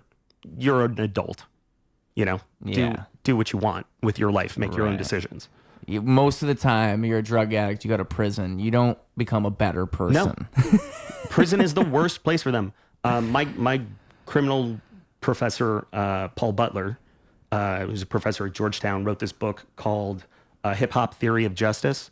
And it's a great book. He talks about how he was a prosecutor and then he got falsely accused of a crime by like a crazy person. Yeah. And he went through the system and like was eventually like, you know, exonerated at trial and everything. But seeing it from the other side, he immediately quit being a prosecutor and was like, I can't do this anymore because the system's so broken and so fucked. But like what was I saying? I was going to say something about Paul Butler. What were we just saying? Prison. Oh, how it makes them worse. Yeah. So he said it's like prison is like a crucible, basically. It makes people like harder than they were when they went into it. Always. So if you were a petty thief, right? Or you stole somebody's like radio out of their car or something, you got caught, you go to jail. Well, you're locked up next to gang members who are like, yo, you can either join us or we're going to beat the shit out of you and you're going to be by yourself in here. So out of self-preservation, you join that gang, you get out a couple months later because all you did was steal a radio. Well, now you're in the gang and you're on the outside and now they want you to go and run drugs or they want you to go and fucking kill somebody or do something way worse, right? Yeah. It's not, prison is the best criminal networking experience ever. It's like a fucking conference. Like they get there, they check in and they're like, hey, what are you in for? Oh, burglary? Are you interested in some like assault and battery as well? Would you like to, how about kidnapping? Can we interest you in kidnapping? We've got a great seminar going on. Like, prison is like LinkedIn. Dude, literally, it's LinkedIn for criminals. That's what it is. Yeah.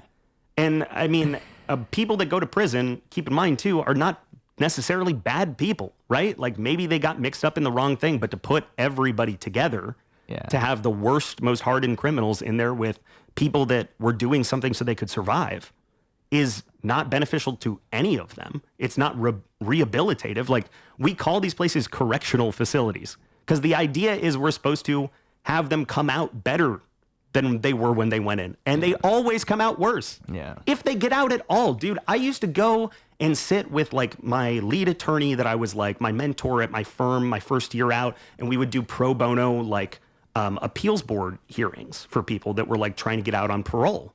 The board, like half the members were like just old dudes that would literally sleep through the hearing and hear none of it. We represented this woman who had been in jail for 25 years. Right? When she was 15, she went and picked up some friends in her car. They're driving. There was a girl in the backseat that she didn't really know. That girl had a gun and shot at the other car and killed somebody, right? So our client, who was just driving the car, had no idea about any of this, goes to jail for felony murder.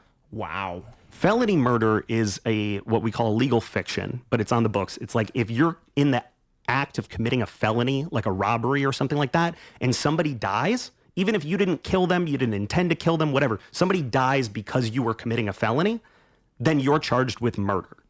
Damn. Yeah. And so the felony that they claimed was drive-by shooting. They said she was facilitating a drive-by shooting. And as that happened, this person died. And so she goes to jail for murder. So from the time she was 15 until she was 40, she was in there. And when she was 40, she got her first parole hearing.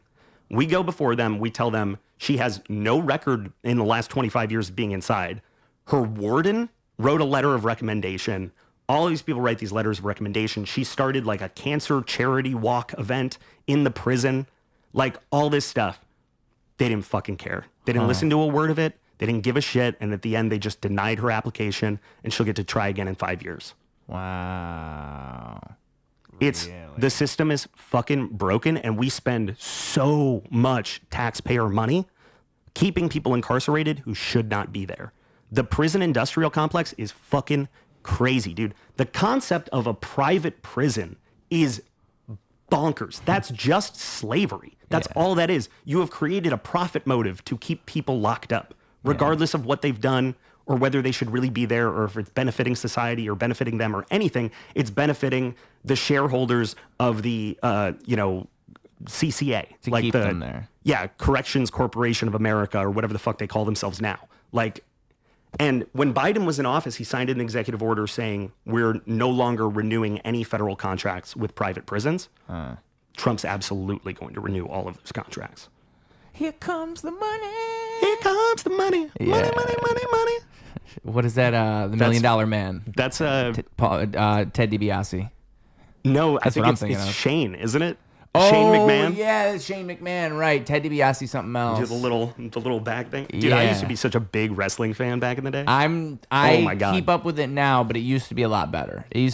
But I was gonna say yes, and I think people see all of those things you're describing. Like the average person sees all that, but most people don't pay attention.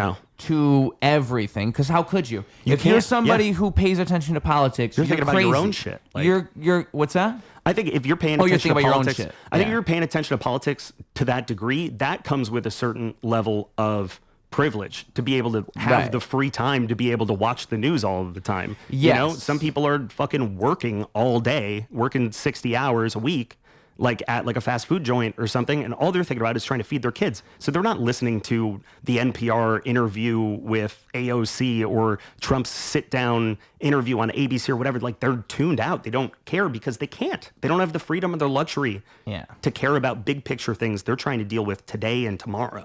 And I think most of the time, what happens then is those people then just outsource that, just like you'd outsource anything else, and you kind of just rely on other people to tell you how to feel about it. And that's how most people look at politics all the time. Most people have a source or two that they watch, and they just watch that, and those people tell them how to feel about it, and they just feel whatever way, because they don't have the time to actually invest in looking at all these different things, because who does? Or most even the people know-how. don't. I mean, a lot of the stuff now, it's not even like, oh, if you're casually listening to something, you might misunderstand. Things are intentionally misleading. Everything Like, is. People Yeah. are intentionally, I don't think Well, and anybody... that's what I'm getting at, though, is if most people aren't paying that much attention, that's how you get characters that come in and just like, it's almost like it's like a new form of religion to be like a politician that comes out and says, I'm gonna fix everything. It's like you're the Messiah Here's figure. the savior that we were waiting for. Yeah. Yeah. And people need that because they see how corrupt everything is. People we need all that. know how bad it is. But then this guy that says that he's going to fix everything, again, not to sit here and be like, oh, Mike's They such all a do that, liberal. He's though. ruling against. Well, dude, what Trump is doing is no one's even talking about it. It's the thing with his meme coin. Do you know about this? Oh, I don't know about it now. I remember right around January is when that first happened. Do you know what he's doing with it now? No, that's what I'm saying. Okay, so the whole concept of a meme coin is that it doesn't have any real value, right? It's just whatever people want to buy into it. But they're not illegal. And they're not illegal. And whoever owns the most of it is like, that's their cash cow, right? The more people that buy it, the price goes up. So they're earning Well, it's all money about on it's nothing, a right? carpet pull is what they call it, because Right. when it goes up, that's the moment you do the carpet Now, what the if rug pull. instead of a carpet pull, you were using it as a piggy bank, right? Well, that's what you're supposed to do with them. So, but not when you're the president of the United States. Probably not. So what they're doing right now is Trump is using his meme coin as basically like a slush fund for political favors. Okay. So if you are a foreign government or anybody else and you want a favor from Trump, you buy a bunch of DJT coin TrumpCoin. and the price goes up. And who owns the most of that coin? Trump and his family. And in return for that, he gives you, a lower tariff, or he streamlines some regulation shit so that you can build a new golf course where you want, or whatever else. And this has been happening out in the public, and no one's doing anything about it. He has made billions of dollars since taking office just from this meme coin, and it's literally so transparent that he was doing this last time he was in office, but it was through his hotel. Yeah. Like, foreign dignitaries would come to the U.S., they would stay at Trump's hotel in D.C. when they were going to meet him, and then they would run up huge bills on, nothing. Like, hundreds of orders of room service, 500 pay-per-view movies, shit like that that's just impossible. Yeah. But just so that they would pay a massive bill at the end, and then they go meet with Trump the next day and tell him, we just dropped $500,000 in your hotel Yeah. So he was doing it like that then. And what he's doing now is just using the coin. They want favors from Trump. They buy a bunch of DJT coin. The price goes up for him. And then he does what they want. And this is expressly not allowed in the Constitution. It's called the Emoluments Clause. Wouldn't it be the same thing kind of as like paying a politician, like funding a politician, like a super PAC or things like this? Isn't it kind of similar though? No, so like if you're putting money into a super PAC, right, that money does not go to the politician. It goes to pay for ads and stuff for their campaign and everything else. And that's all wishy-washy. And I think there are ways for them to back channel money to themselves as well at the end of the campaign, like any excess campaign funds or something get returned to them. So there's definitely sketchy shit like that going on. What I'm saying is they're not even going through all those hoops and chutes and ladders anymore. Now they're just pretty much being like, here's my Cash App. Fucking pay me here. Maybe like don't I feel like a lot of politicians are guilty of such a type like a type of thing Yeah, where and they should be get money kicked through out. alternate means, and Dude, that's why it doesn't get addressed. Look at Bob Menendez, the Democratic senator from Connecticut, New York, something like that. Yeah. He's under federal investigation or trial right now for taking money from, I think, the Egyptian government. They paid him. And this was the guy who a couple years ago, they found out he was getting paid in like gold bricks. Yo. And they like raided his townhouse in DC and found like gold bricks and like envelopes of cash from like people from the Egyptian government. My man was future proofing his Dude, money. it was fucking like, and this is what I'm saying, like, and that dude's a Democrat. Fucking good. Get him the fuck out of there. Yeah. Like, nobody should be allowed to do this. Yeah. And the only person I see consistently talking about it and bringing it up as an issue, well, two people, Bernie Sanders and Elizabeth Warren. The only two people, because he's been talking about it since the dawn of time, and she was a Harvard economics professor, so she really knows what she's talking about on this shit. And it's a huge fucking, like, Trump is literally liquidating the U.S. Yeah. He's destroying departments. He's cutting people off. He's firing people. But he's not going to end up lowering your taxes. He's going to give tax breaks to himself and his friends.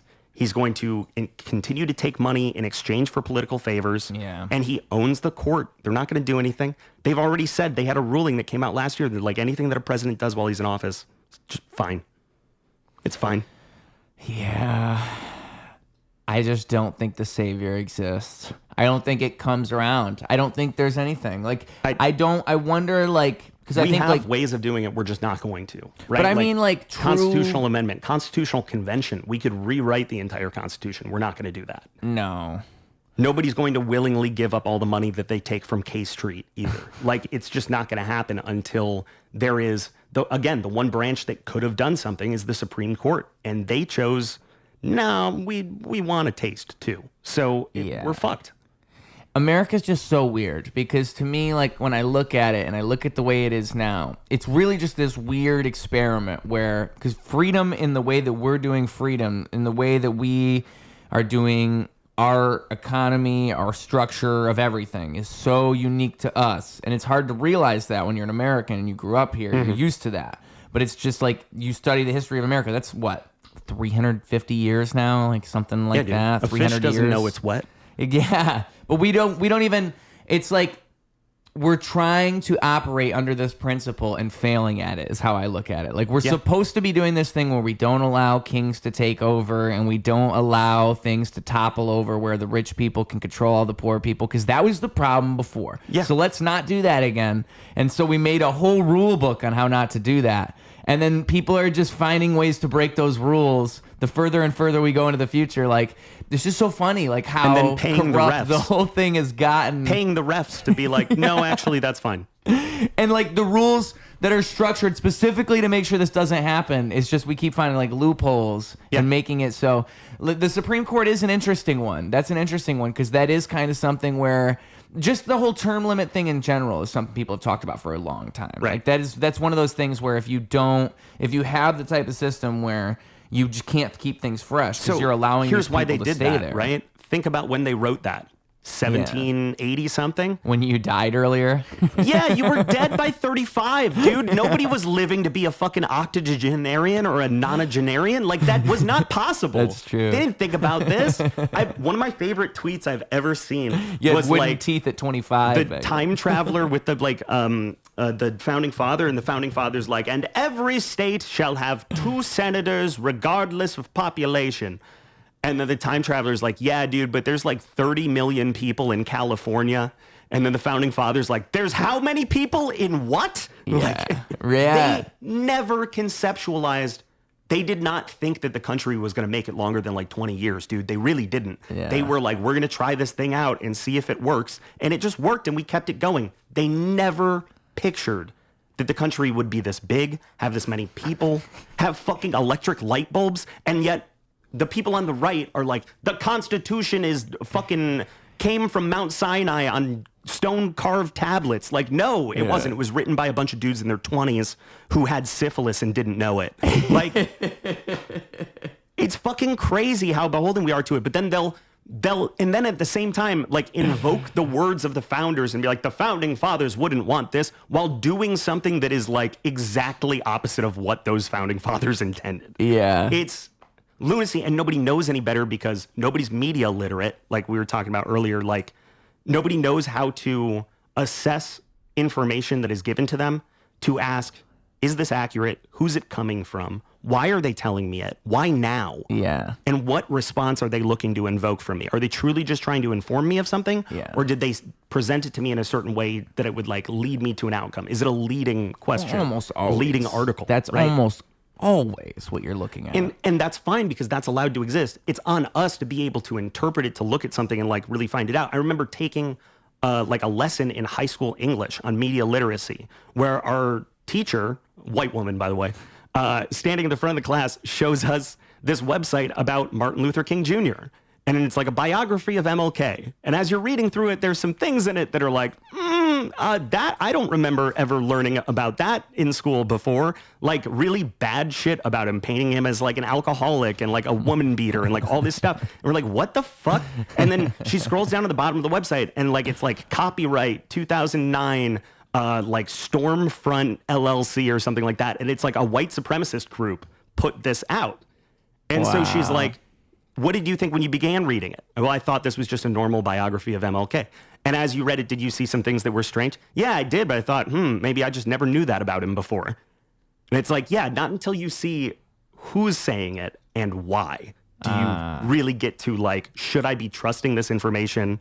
But then if you just go and you repeat, hey, fun fact about MLK, did you know this? Like, that's how misinformation spreads. Right. And like you said, now people don't have, and we both said, like, people don't have the time to really sit down and like run through all their sources. I think one thing that AI could actually do for us and would be hugely beneficial is if we did, in some respect, treat it kind of like a neutral arbiter of things. Yeah. Not for like cases, not for like criminal cases or anything like that, but like things like, you know, hey, so-and-so said this. Is that true? See, I don't know if it could pull it off because I think it would be a great like misinformation detector. you would think that, but I think that because of the way that it's trained, with it being on a data set. Right. It also has biases. It has biases. Yeah. And it could go both ways. It might be extreme in both directions because it's been trained on all of the data. So, like, it might go all the way left one time, all the way right another time. We used to have, like, neutral sources in the middle that everybody trusted, right? Yeah. Like, there's always been some variation of Fox News and MSNBC, right? Yeah. Like, a far left publication, a far right publication. But there used to be, like, people used to tune into, like, ABC News, CBS, like, their local news, at least, anything like that, and be like, yeah, well, this is, you know, I can get kind of a middle of the ground because this is for everybody. And we don't have that anymore. Like, everybody sees every media institution as being on either the left or the right. Or if there is one in the middle, the people on the left say that's a right-wing podcast. If it is in the middle, the people on the right say that's a left-wing podcast, right? Nobody even views moderates as being moderates anymore. They are the other and the opposite. And and you can't even be like a centrist because that makes you one or the other too. Right. You can't even not pick a side because that is picking a side. Like the whole thing. Yeah, I mean, it basically, it's you're either with us or you're not. Yeah. And that has created a huge divide in the middle, and like reason and like truth is usually found in the middle. Like, Of course. Yeah. But anyways, we can stop talking about that's government and politics and shit and talk about comedy. The truth is always in the middle. That is a wise thing to say because I mean it's like the principles of improv in a sense, right? Like, I'm not going to come to the proper conclusion myself. me allowing my beliefs to be one thing and your beliefs to be another, and then yes-anding what you're saying and finding something between us. That's Collaboration. the closest thing to the truth there is. Not what I had in my mind and not what you had in your mind. And I think, like, honestly, the whole thing, it's just so stupid to me because it really what America at best could be, maybe not 2 parties, maybe like 10 parties, maybe that, maybe not 2, but 10. Because the whole thing is... But how's anyone going to make money off that? How's anyone going to make money off that? And like, it's literally a game where you see it happen in real time. I mean, however you feel about RFK Jr., he was trying to run his third party at first he was trying to run as a Democrat. And then they made that impossible. Yeah, and I could go at length about how much shit I could say about the DNC. I think the DNC is the real problem why we lost 2016 and 2024. Absolutely. They were trying too hard to be like, this is the thing that we're doing and no one else questioned it and this is what's going on. And it's like, no, dude, maybe we should, if we're like the party of the people, be the party of the people and like hear people out. I get that this time around the timing was kind of fucked and it kind of had to be Kamala because of like the fundraising rules and shit. Yeah. Like she was the only person that could have kept all the money that Biden fundraised because she was on the ticket as his VP. So that made sense. But like 2016, they were like, fuck Bernie, it's definitely going to be Hillary. And they were like feeding her like debate questions ahead of time and shit like that. And then in 2024, you know, RFK wasn't even like the DNC was like, you're not even in the conversation. Get the fuck out of here. Yeah. Which then caused him to run as an independent. He took a big swath of Democrats with him. And then when Trump took him in, now those people were like, I don't like Trump, but I mean, RFK is going to get the fluoride out of the water. So I'm going to go. Like, I don't know. You know, like, and if they had just... He does want to get rid of all Red I'm saying 40. is, like, the guy was not a conservative, right? Yeah. Like, he's a Kennedy. They're a historically, like, Democratic family. And I get that he's, like, the black sheep in the Kennedy family and, like, none of the rest of them like him. But still, he was running on the name recognition of, like, who his dad is and who his uncle was. Yeah. And he could have been, like... Imagine him versus Trump would have been crazy. Their wacky uncle, him versus Trump would have been a crazy election if Trump that would have actually started happened. mocking. Listen to you. What is this voice? My voice is beautiful. I speak perfectly. I've heard the way you talk. I actually think it's not that great. I talk good. You talk funny, RFK. I was just trying to suggest that maybe. I actually think, dude, I was practicing this. Have you seen my wife? She's a total dime piece. I actually think that it's not right for you to make fun of my voice. There's people who smoke, Trump, and This guy sounds like a speaking spell. Whatever doctor got this guy's voice to sound like this, tell me to never go there. That looks like a bad place. This is the problem with America's healthcare. You have people like RFK walking around. Old raspy RFK, that's what I call him. Raspy RFK. What? Raspy Robert. Raspy Robert. Raspy Rob. Dude, my Trump's gotten a lot better. It's like one of my Mine's gotten worse. I used to do it like Stewie. I used to do it down here like this. And what I realized is, I gotta go down in here. This is where it really is. Yeah. And that tongue roll thing that you're doing too is so on point. Like really? The tongue roll. You gotta like as he's about to say something, he really savors it. Like, oh wow. See, I don't even think about that when I do it. Yeah, that's a good one. It's also, I've noticed the hands just come naturally. See, the invisible accordion. You make things large, and also it's about timing. You have to have timing. He talks with the cadence of Captain Kirk. Yeah. Like, you know? That's my favorite part about doing it is like there's a musicality to yeah. Captain Kirk is very musical. Yeah, it's the same thing. Like Trump goes up and down and he kind of takes you on a ride and we're going to go somewhere. I want you to feel emotions. I want you to hear me out. You know, it's like there's a lesson to be learned in such a thing. Like I do think it's like a public speaking thing that he's doing. Yeah, he's got a flow. He's got an actual flow. Trump's got a flow. He does. Obama had a flow. Bernie Sanders has a flow. Bernie Sanders has a flow. Millionaires and billionaires. The billionaires and millionaires are ruining this country. He's got a flow. He kind of comes at you. I think you need a flow. Obama I think, like, definitely had a flow. If I was going to do politics, I would have to have a flow. I'd probably maintain my natural flow. I don't know. Like, I've thought, like, could I ever be a politician? Have you ever put that thought in your brain? Like, could I possibly do such a thing? Although, I mean, like, I'm sure, I don't know. I mean, I don't know if it would be fun or if I would enjoy I feel like it. it'd be. I feel like I hate it. That's what I think I would just piss people off. Like, Yeah. because I would not tell people what they want to hear all the time, and that's the kind of the inherent, conflict of politics. Is Right. like you want to be popular and you want to be liked, so you want to tell people what they want to hear, but if you also truly want to serve them and do what's best for them, and sometimes or do what's best for the country, and sometimes negotiate with the other side or make minor concessions in return for concessions from them, people on your side are going to be pissed off. And that's why, they are. Again, that's why two parties is just bad. Yeah. Because it creates So I feel like I would reality. be a one-term politician. Like if I got into Congress, I'd be there for 2 years and then I would not get reelected because I'd get there and I'd be like, yeah, we're going to do that thing that I ran on. And you know what? Yeah, they want to build this bridge. Okay, we're going to build that bridge. We don't want you to build that bridge. They're going to use that bridge to mine copper. I don't know. Fucking whatever. But them building this bridge means that we get a concession on like pharmaceutical costs. And everyone's drug prices are going to come down. Well, what the fuck about the bridge? I feel like I would piss people off because I'm going to actually do shit and then people don't like. That's the thing. Everyone's like, these politicians do nothing. But then when they do something, everyone's fucking mad. No, I told you to do something, not that. I told you to do something, I want not you to that. do exactly what I want. Well, what about my other 50,000 constituents? Fuck them, do what I want. Yeah.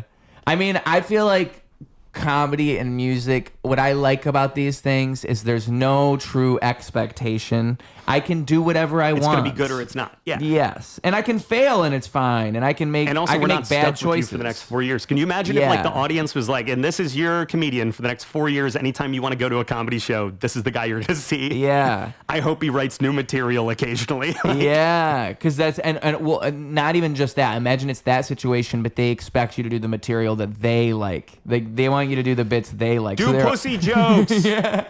Yo, do that pussy joke you did 3 years ago that you haven't done in 3 years. Do that one. That one's my favorite. Do that Michael Che bit. Do you know that one? I like that one. The one that Michael Che wrote. Like you have nothing to do with it. Like, dude, the N-word's in that like 5 times. I can't. Do it. Do it. We're your fans. Yeah, so that would be crazy. All right, guys, no recording. Put your phones away. You become Bob Odenkirk I real become quick. Bob. I live long enough to see myself become the Kirk. Captain Kirk. Captain Crunch. But yeah, dude, I Bringing feel it all back. Yeah, I feel like that would really be something to be a comedian and have the expectations of a politician or a musician and have that. Like again, that's why I feel like I picked the right career path because I don't have any of that. I couldn't even stand to have those expectations. I would hate for people to expect me to say a certain thing, like you have to fall on this side of the fence. I think what makes me is that I'm creative and I think differently. And I'm an alien, as I said before, which I think that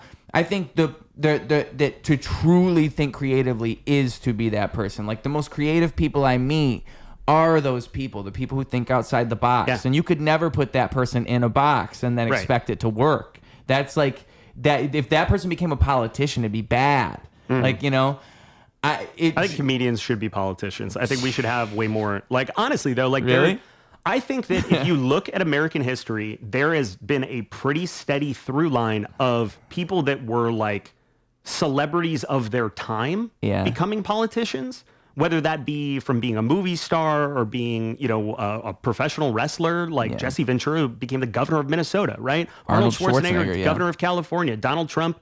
People like in the 80s and the 90s knew Trump as this like socialite or whatever, but people really came to know Trump through The Apprentice. And I think it's The Apprentice audience that was like, he's the best businessman because I saw it on TV. Well, Reagan too, right? Right. And Reagan was a cowboy, right? And he would, at least Reagan went to governor of California before he became president. But like, it's not stupid of us to look at it and say, yeah, we should be encouraging celebrities to run. No, I agree because with that, people are going to listen to them. Yeah. Like, I don't give a fuck what random so-and-so from District 23 that was like the comptroller of the water board and he has years of experience. That's great. He might be really well-informed and have good intentions in his heart. He can be an advisor. But the senator needs to be The Rock. Yeah, well, it's like we said before about influence. Like the amount of influence people have. That's what matters these days. Yeah. And for better or for worse, like people don't respect what they used to respect. I don't think people really respect like intelligence anymore or like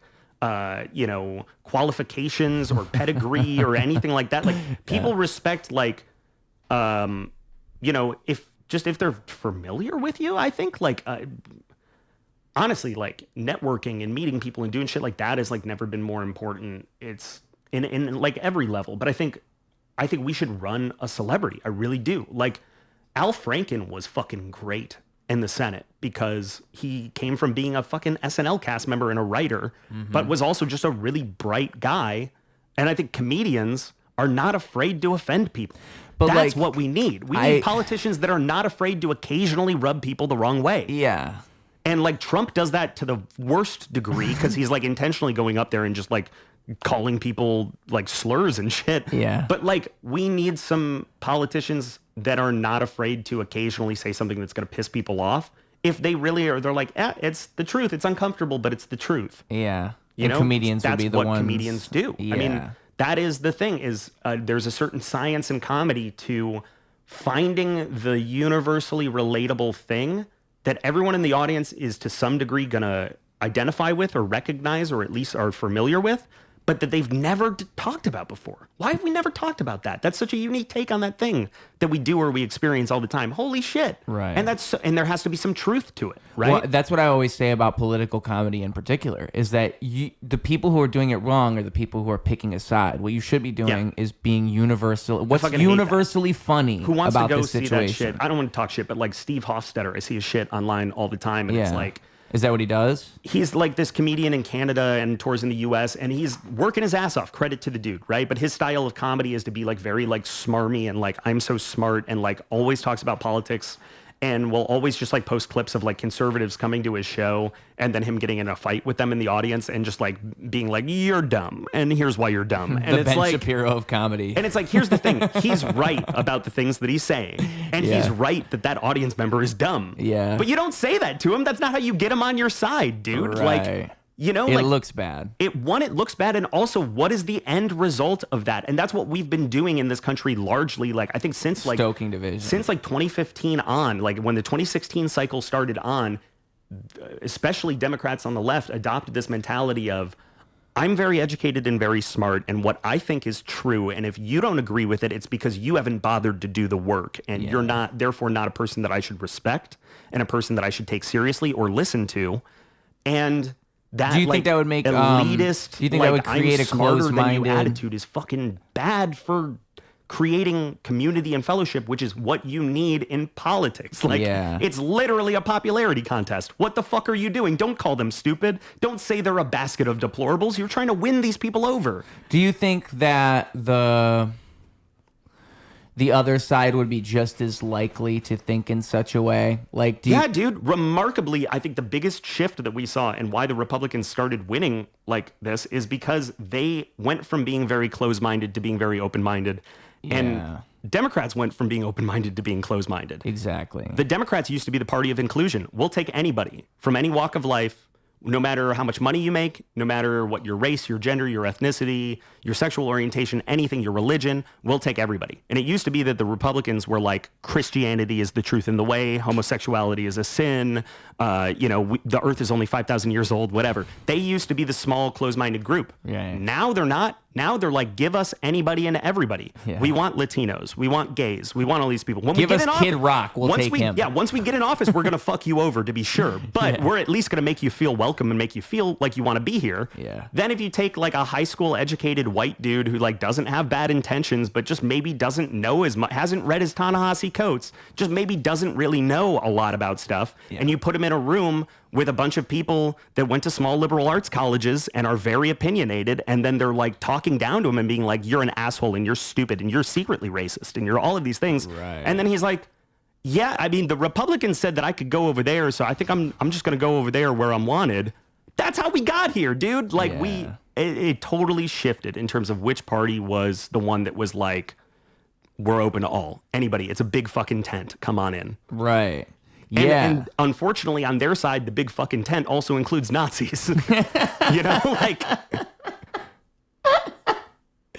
And Kanye's like, I like this corner of the tent. Yeah, Kanye's a whole other can of marbles. I can never. I feel so bad for that man. I talk about like a person I used to idolize who like really let me down. Kanye Well, that's West. kind of where I'm at now, because like I've on record many times defended Kanye, but like the thing is now it's just kind of like he's doubled down so hard. He just put out that song Yeah, where he literally says "Hail Hitler." Like it's the chorus. It leaked. The song leaked, right? In He put out a music parentheses. video today. Oh, did he really? Yeah. Just today as we record this, And there's a video. it looks weirdly like the Kendrick Lamar Humble music video where it's just like a bunch of dudes standing and like nodding their heads. Yeah, but he just put out the music video today, and it's like, God, dude, I get that you're in massive fucking pain. I think the way that we bring Kanye back from the brink is everybody just being like,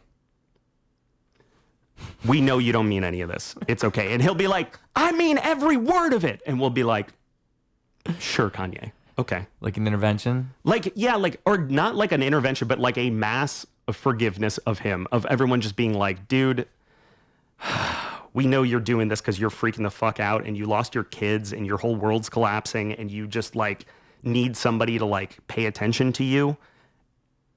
And like, fuck, dude, we wish that you could just get back to like a good, healthy mental state and keep putting out bangers. Like, and maybe we just recognize that this person is a person that is going through some mental shit and deep down does not mean a word of what he's saying. Yeah. Yeah. And is doing it just for the attention because he can feel that when he lost the Adidas deal, when, you know, all these places started, you know, unbooking him or like the record label shit, like everything that happened, he sees his entire world falling apart. And he's like, I need to stay relevant. Well, how do I stay relevant?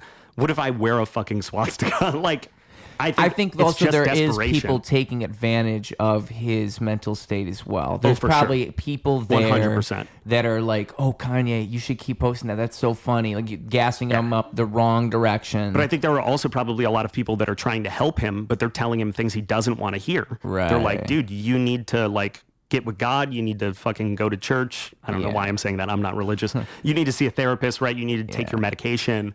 And he's like, well, you're trying to put me down and put me in a box and contain me. And these dudes that want me to like fucking put on a minstrel show, they're my friends. I'm going to go do shit with them. I'm going to go put on a Trump hat or I'm going to go to the White House or I'm going to fucking wear a KKK hood. He did that recently. Like, with the DJ Academics. You're absolutely right. There are people that are like enablers that are just like enabling his crazy years behavior. ago when he was doing those interviews, it was Milo Yiannopoulos or whatever his name is. And then look at that dude. What's the other Openly guy? gay dude, big right wing conservative. Nick Fuentes was the other guy. Nick Fuentes, literally a white supremacist. Like I don't even believe. avid I think Nazi. Nick Fuentes. When I see that guy, something like it just seems fake to me. Like I don't know what's going on there. I don't think any of them know actually what it is. really truly believe the shit they're saying. I Yeah. think they want money. I think they see dollar signs. They're like, oh, I can say the N-word and get paid for it? But again, Like, if I'll sell my soul. That guy next to Kanye 3 years ago when Kanye's going out and saying all this stuff, because that was when it really happened, when he said with DEF CON and all those tweets. Yeah. That was right around when he was hanging out with Nick He said Fuentes. Death Con, which is really funny. Instead of Def Con, Death Con. DEF CON, yeah. But when he met with Trump, that was a big part of it, was he brought him with him. He brought Nick Fuentes with him, and that was part of the story. You know Nick what I've Fuentes realized was on Mar-a-Lago about Trump too is that like he respects influence way more. Like we were just saying, way more than he respects like intelligence and stuff. To Kim Kardashian's fucking credit, dude. Yeah. Say whatever you want about Kim Kardashian. She went to the White House last time. She met with Trump. Oh, I remember that. Yeah. And talked to him about like the problem with mass incarceration. Yeah, and wrongful incarceration, got right? the first step act actually to like fucking happen and got Trump on that side. Yeah. That's one thing about Trump is that like he is influenceable. Yeah. And once he has made up his mind about something, none of the other people around him can change his mind. Right. So if the right person can get it in his ear and be like, hey man, the payday loan industry is corrupt. Or like, you know, just any little thing that actually has a real world effect on people like all the time, it's not impossible for that to happen. Kim Kardashian fucking did it with the First Step Act. That's true. And that's huge. That is a huge like contribution to American society. And what you would traditionally call a left-wing movement. Yeah, left-wing 100% a left-wing cause. Absolutely. To get nonviolent offenders out of jail? Fuck yeah. Dude. Yeah. And a big step in the right direction with that incarceration problem. You need to do stuff like that. Yes. You need to put shine some light on the fact that this is a problem. Absolutely.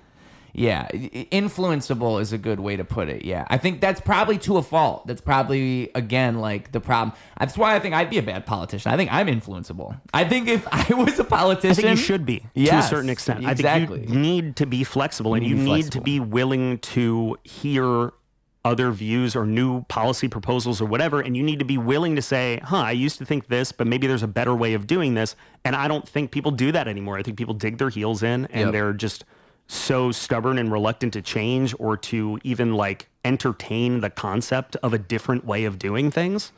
And that's bad. Like, you can't get so connected to your ideas. At this point, like it used to be back in, the 1800s, whatever, you went to the congressional floor. If you were a congressman, you didn't know which way you were going to vote. You didn't even know like what was going to be proposed until they got up there and explained the bill, and the person that's advocating for it made their case. And then everyone would listen to it, and then they'd think about it, and then somebody would go, I see maybe a problem with this, so I'm going to speak on the opposite side. I'm going to stand up and say, yeah, I get what you're saying, but what if this happens? What if that happens? What if that happens? And then somebody else is like, that's a good point. I propose an amendment. Let's do that.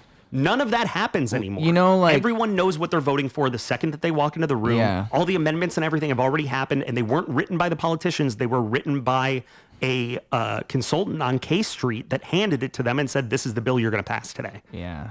It's totally fucking gone, dude. Like, a good visual representation is when they had that State of the Union meeting or whatever it was recently, and Trump had the little kid, and he had appointed the little kid as like a member of the service or whatever. It was like a kid with cancer or something. Oh. Like it was a kind gesture from him, but it made the Democrats look really bad because they just all like. They didn't clap for their it? whole thing was they were stonewalling Trump the whole time, so they didn't clap for it. They didn't do anything. I would have clapped for that fucking kid, because you know what? From that kid's perspective, he doesn't know the politics. He just knows half of this room is refusing to clap for me while the other half seems to really love me. And guess what? That kid is that like center of the road white dude voter who's just like, this side seems to really like me, and this side says that I can't dance and I don't season my food, so I'm gonna go. Yeah. Like, and people watch that. People see that from the outside looking in, and it gives them this perspective of like it shows you the whole picture. They're not picking based on how they feel. It's a team sport. It's a team sport you're watching right now, and it feels weird. But then you see it on the other side. Like, I watched that Piers Morgan interview the other day. You saw the video about like that white woman in the park that like calls a little kid the N-word.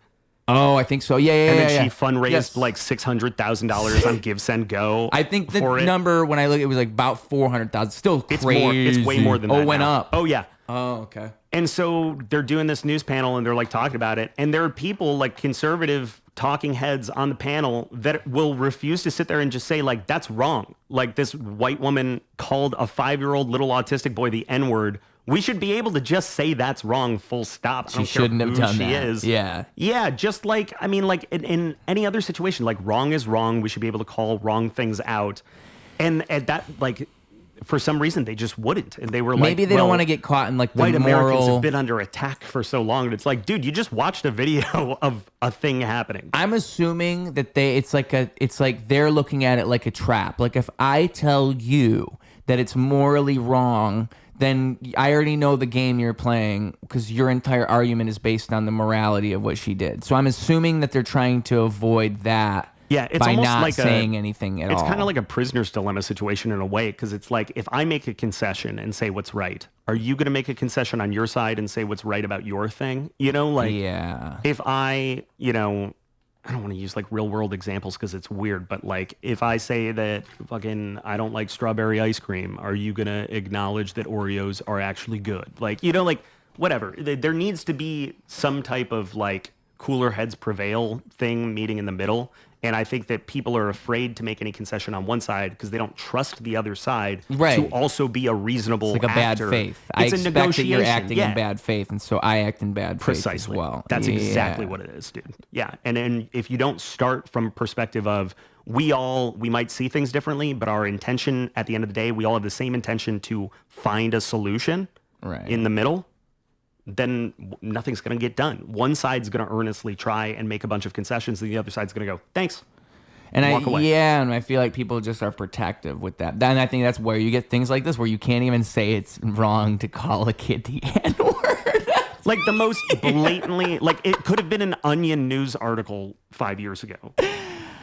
Just absolutely crazy. The video is pretty bad. The video is horrible. And it's not like gross. to me. It's not like the worst thing ever, but it's just like, damn, It's bad. Damn, girl, I wonder, girl, like- you just went there, girl. And I don't even know. What she's contesting in the video is she's saying the little kid stole from her. That's what she's saying. The little kid was stealing from her kid. As if that justifies at all, like in any world, as if that is an excuse.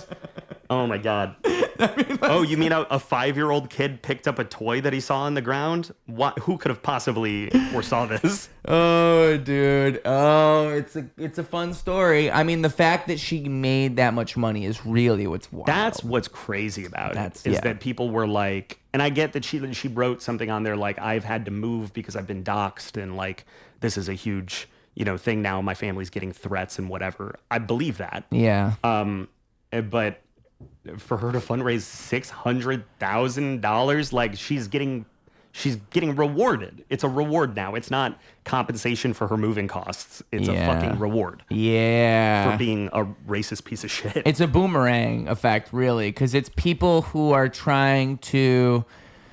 I feel like most of it is people who are trying to reject this like cancel culture thing, but really what it then it's looks like is an enabling. So, and that's the whole thing: cancel culture, the Me Too movement, everything. There were like people that needed to go, like really bad people that like needed to get swept up in these things, needed to get canceled, needed to get fired, needed to get prosecuted. And then people got a taste for blood and were like, ooh, let's, if we can cancel somebody for saying the N-word on live TV or something, we can cancel somebody for like a tweet from when they were 13 or something. Like, like it eventually got to a thing where we're like, okay, now we're grasping at straws just to try and find another victim to sacrifice. I talked about Al Franken earlier, right? Harvey Weinstein had to fucking go. Matt Lauer was like sexually assaulting women in his dressing room, had to fucking go. Like there were people that were like real bad criminals, right? And then we got to people like Al Franken, where Al Franken like took an inappropriate picture one time where he pretended to be groping someone who was asleep, but he's not even touching her. He's just like posing in front of her. And that was enough to make him leave the fucking Senate. Yeah. And that was really, that whole thing was pushed by Kirsten Gillibrand, the senator from New York, because she wanted to run for president. Her presidential run lasted all of 2 months, I think. But that's how she was going to make a name for herself, was being the person who stood up for what's right, even if it meant doing away with somebody from her own party, when it was clearly like just making a mountain out of a molehill to sacrifice this dude to elevate your own platform so you could run for president and fail. Yeah. And I feel like Al Franken really got fucked in that situation. And he was a fucking awesome senator. Like we were talking about earlier, a dude that was like willing to occasionally go against his party or say what's right or like work with the other side and actually negotiate and get things done. And then he was gone. Yeah. And that's a huge detriment to everyone. Yeah. Not having him in the Senate anymore is bad for all of us.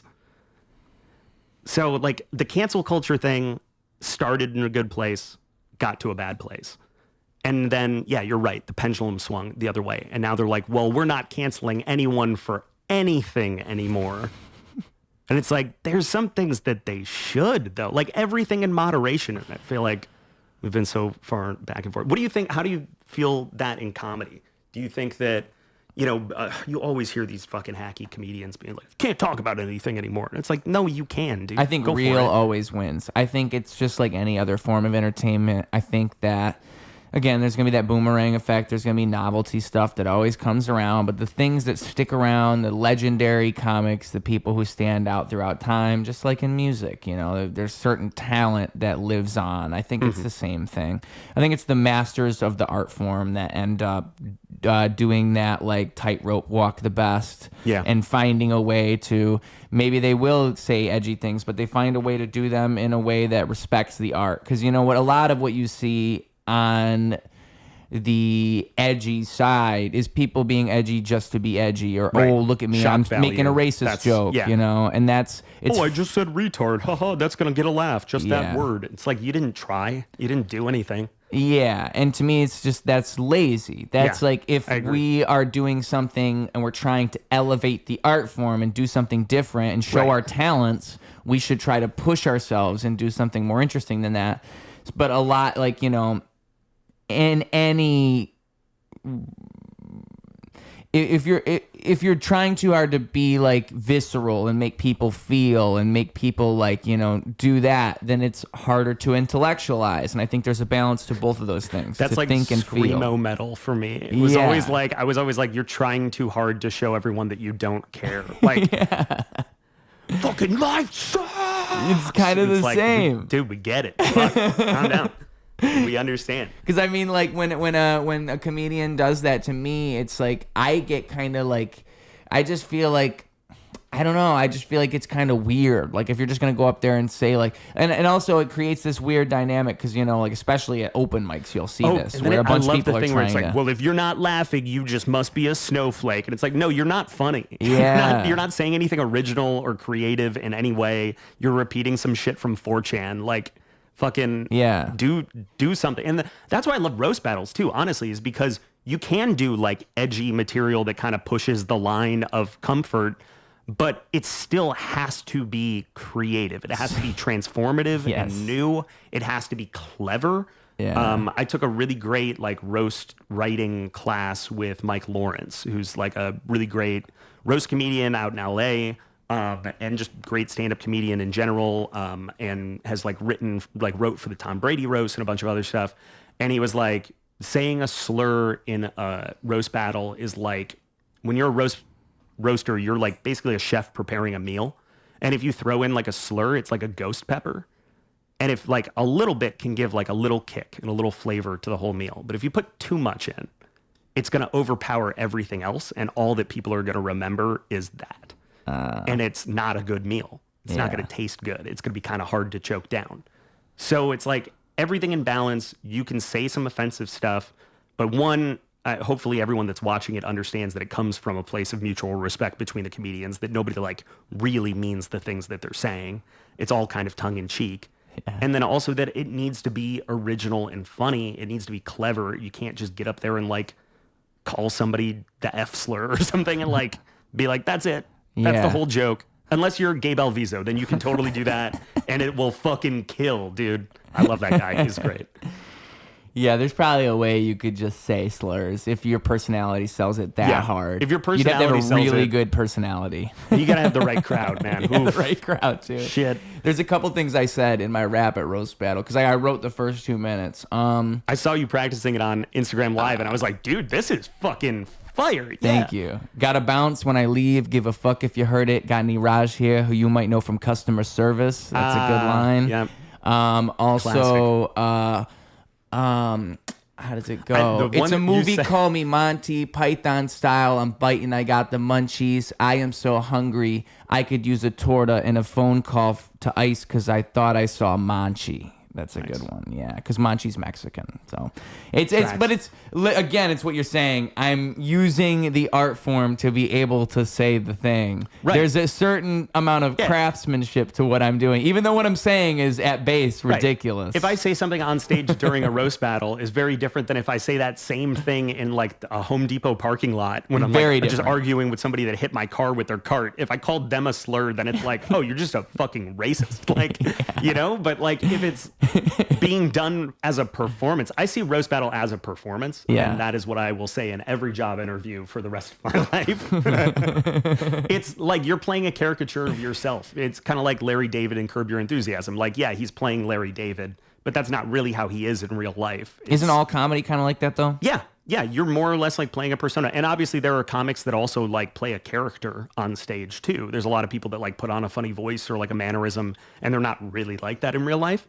But then there are people that just are like that, and like that's their thing, you know? But I think even with them, you're putting on a persona. You kind of have to sell yourself to this audience that doesn't know who you are.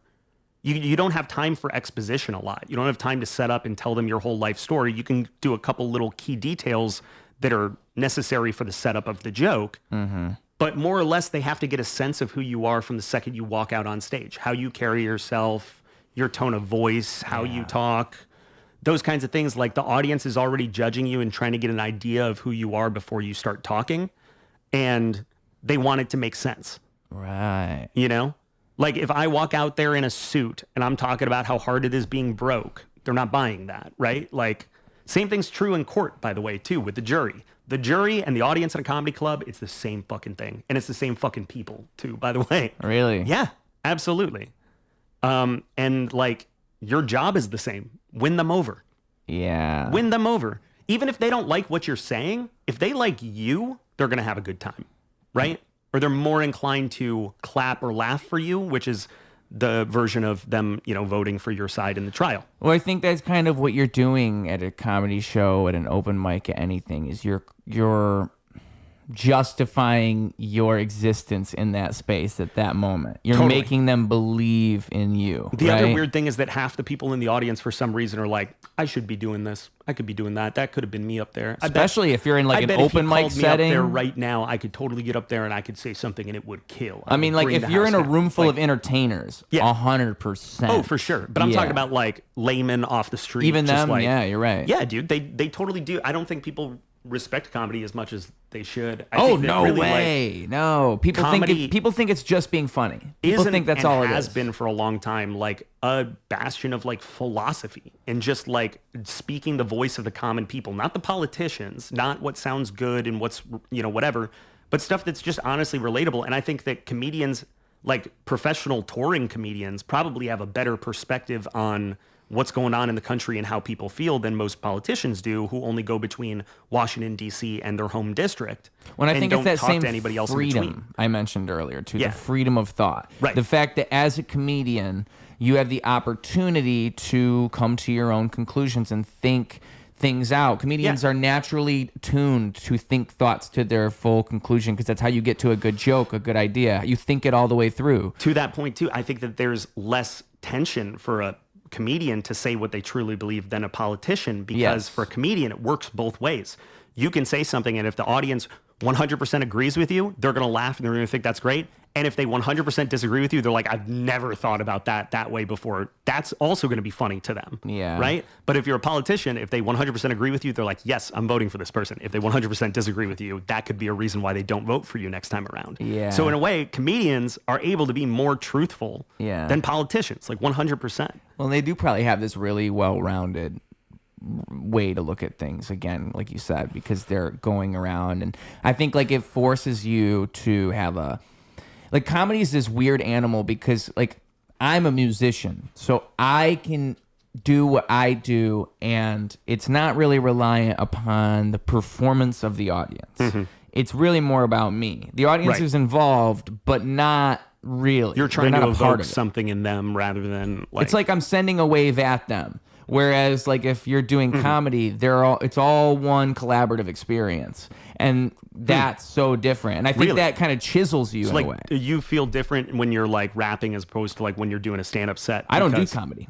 Oh, like at all? No, I do no stand-up at all. Oh man, I thought that you did some. We gotta get you into some improv. I'm gonna bring I'll you do around improv. the annoyance. I'm going to bring you around the annoyance. We'll have a good time. I'll get you in with some people there. And dude, you'd be great at it. Improv, I see stand-up, again, because I understand the art form. I understand like what we're talking about. If I were to do comedy, if I were to do stand-up, I would have to structure a set. I'd have to do the things you're supposed to do. I have never trained that muscle in my brain. And so I can see how that would form you differently than if I'm writing music, because I've made music for over a decade now. I've done that for over half my life, pretty much. Yeah. Music I'm tuned into.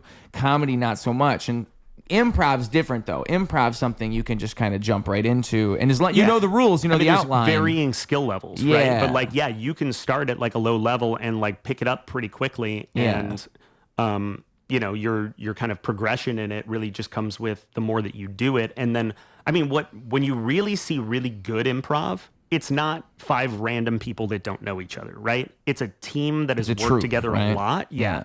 Because what that does for you is like, you don't know what's going to happen in this scene, right?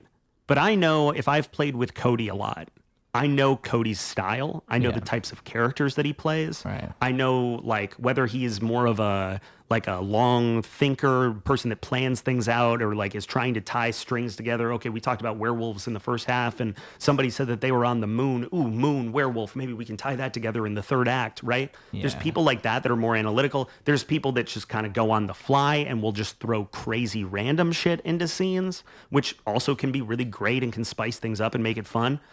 when you've been playing with the same group of people for long enough, you know how they play. Yeah. And so you don't know what character they're going to do or how they're going to do something. You might be able to predict how they're going to react to something, right? If I throw out, we got to defuse this bomb. This guy's either going to like back me up and do like a 2 peas in a pod thing where we're both kind of playing the same character, or he's going to do the total 180 opposite, like, fuck yeah, dude, bomb, that's cool, metal, like, total irrational reaction type of thing. When you've been playing with the same people for long enough, you know what they're going to do. And so it almost becomes kind of like a sixth sense. We call it group mind. Yeah. I mean, that's what you're trying to achieve is group mind. And that's the best improv that you see is the people that know each other well enough to like, and it's not even mental. You're not even thinking I'm going to do this and he's going to do that. You just kind of know it like inherently. And trust too. You trust each other. You trust that like, oh, what if I'm really lacking in the set, or what if I'm low energy, or what if I'm not quick enough with something, or, oh, fuck, I should have said this or whatever. But you trust that your teammates and the people in your troupe are like really fucking good. So they're going to have your back and they're going to prop you up. You all kind of like prop each other up and support each other and, give each other gifts. Give each other gifts. Yeah, absolutely. Interesting. And it's weird because like stand-up's very, solitary. Like you said, like it's you write material, you try it out with a couple of people. I was talking about Tito earlier. Tito was a huge asset to me. I went out to LA to do a roast battle at the Comedy Store, and Tito was like my guy. I like called him and I was like, okay, how about this joke? And we'd tell him the joke and he'd be like, that one's great. And I'd tell him another joke and he'd be like, I like this one, but I think you should change the setup, right? Or this, that. Stand-up, you have community and you can like kind of run jokes by each other, or you can go to open mics and try them out. But ultimately, it's yours. You're the decision maker. You're choosing the words that come out of your mouth every single time. Yeah. And the words that come out of your mouth are 100% of the performance, right? Unless you're doing some crowd work, whatever. There's a little bit of that. Improv, you're 1 of 6, 1 of 5, 1 of 10, whatever. You can only contribute so much to it.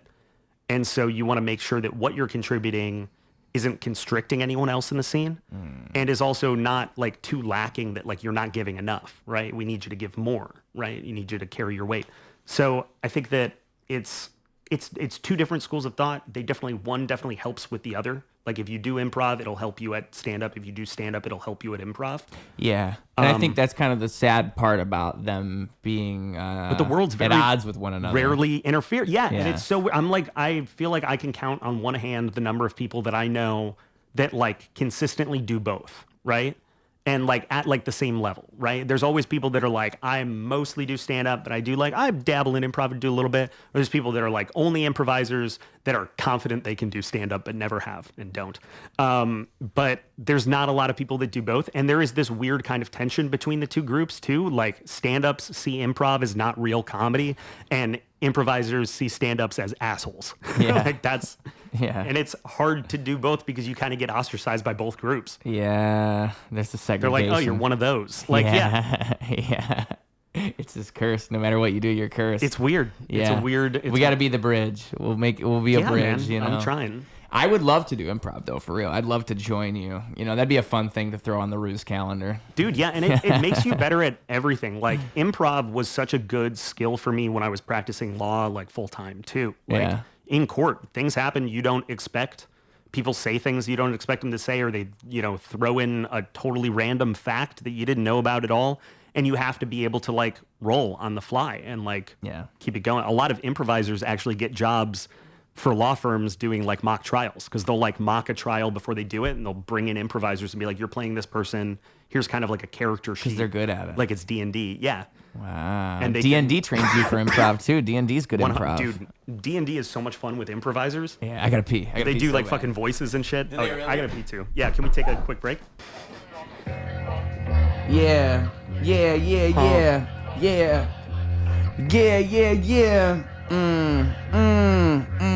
Check it.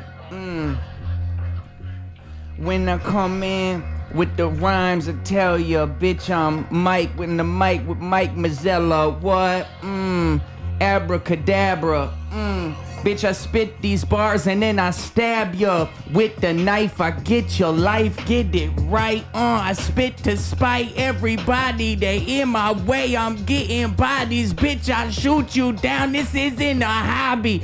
In the lobby, watch it, I'ma rob you. Bitch, you tryna rob me? Bitch, I know Kung Fu. Bitch, I'm like, what? Who? Bitch, I'm like, what? Coming through the scene, I be coming in the cut. Yeah.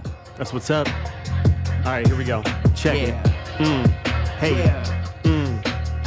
Would you say in the lobby?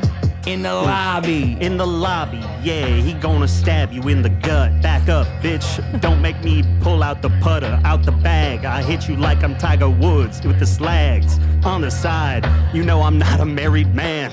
Nah. I got hella bitches and flows. Not anymore if my girl is listening to this. I'll propose, I promise. I got the ring and I'm saving up those dimes, cause your daddy's getting mad and he's saying, when's the time?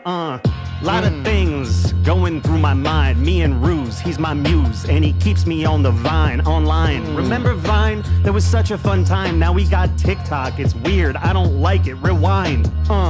Take me back to like 2008 when I used to stay up late and sneak out of school and go on dates and smoke weed in the park with my friend Nate. What's up, Nathaniel? I miss you, buddy. Hope you're doing great. Me and Muse, out here with Ruse, on Ruse Radio. Hope you're all listening to tunes as we're selling ads like it's Spotify. And we got blue face $100 bills like Joe Rogan. Big deals, Big deals. Talk big, space. Big deals. Call today and use code HELP ME. Big deals. Fuck it, let's take it back. I had something going for a second there. It's been a while. Yo, Ruse X Mike Mazzella in the Ruse stew. Check it. Hey, you ain't even run. You don't even run. Say You don't even run. Yeah. You don't even run, girl. Yeah. You and me are like harmony. We rhyme sometimes in frequencies that they can't hear and they can't see. No. You and me, we go together like chocolate and white chocolate. That's two different types of chocolate. Put them chocolates together, get a little bit of chocolate, make a little bit of chocolate, eat a lot of it. I eat a little bit of lot of love. I need a lot of it, need like 100, 1,000, keep it 100. I ain't even lying, I ain't even doubting, I ain't even fronting. Let me tell you about something I need. Hey, missus, are you Hershey's? Cause I heard that you got the kisses. I want all that chocolate up in my belly. Yeah, you can talk to me. My name's Ghirardelli. I got the flows, milky and smooth. That's how I got it out of school. I was a confectioner. I make the sweets. I'll give you my deets. Take my number and let's meet. Hope you don't got the diabetes, girl. I got insulin shots on my arm right here on a curl. I'll give them to you if you're getting low. You're my sweetness, you keep me in the zone. I hope you don't got herpes, cause you're my Hershey's. Hope you don't got a disease, cause that would displease. I love you with ease, cause you're so pristine. You're lean, yeah. Filling, raspberry. Valentine's Day, I got that heart-shaped box for you, girl. So delicious. I'ma get my throat up in it. I'ma get myself a little bit. I'ma just go and kill it. I'm so willing. This is just how my soul feeling. I just got feelings, and I'ma need more. Cause I'm drilling in, I'm eating a bunch. You my little piece, you my little Captain Crunch. Captain Kirk, yo, I love you.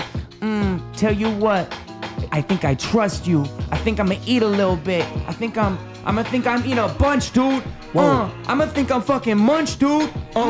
It's crunch time. 1, 2. You ate all those chocolates. Oh no, I think you're gonna need some sleep, because those chocolates laced with weed. They it's incredible. You're about to take your mind to a whole other level.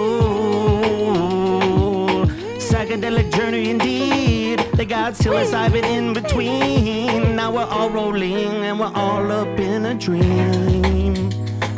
I ate Lay's chocolates, and it's not good. I don't know where I am. I think I'm caught in it. Oh no. Oh, I think I'm lost again. I gotta go outside and get me some fresh air. Oh no, when did I have all of this hair? Oh, act cool, act rational. You gotta be real fashionable, 'cause there's people on the street and they all know that I'm high. Every single one of them. Every single body knows that I'm high right now. I say every single one of them. Everybody knows that I'm High right now, yeah. Every single one of them. Every single one of them. They know I'm high right now. I'm on the clouds. Yo, yo, yo, yo, yo, yo. Chicka, chicka, chicka.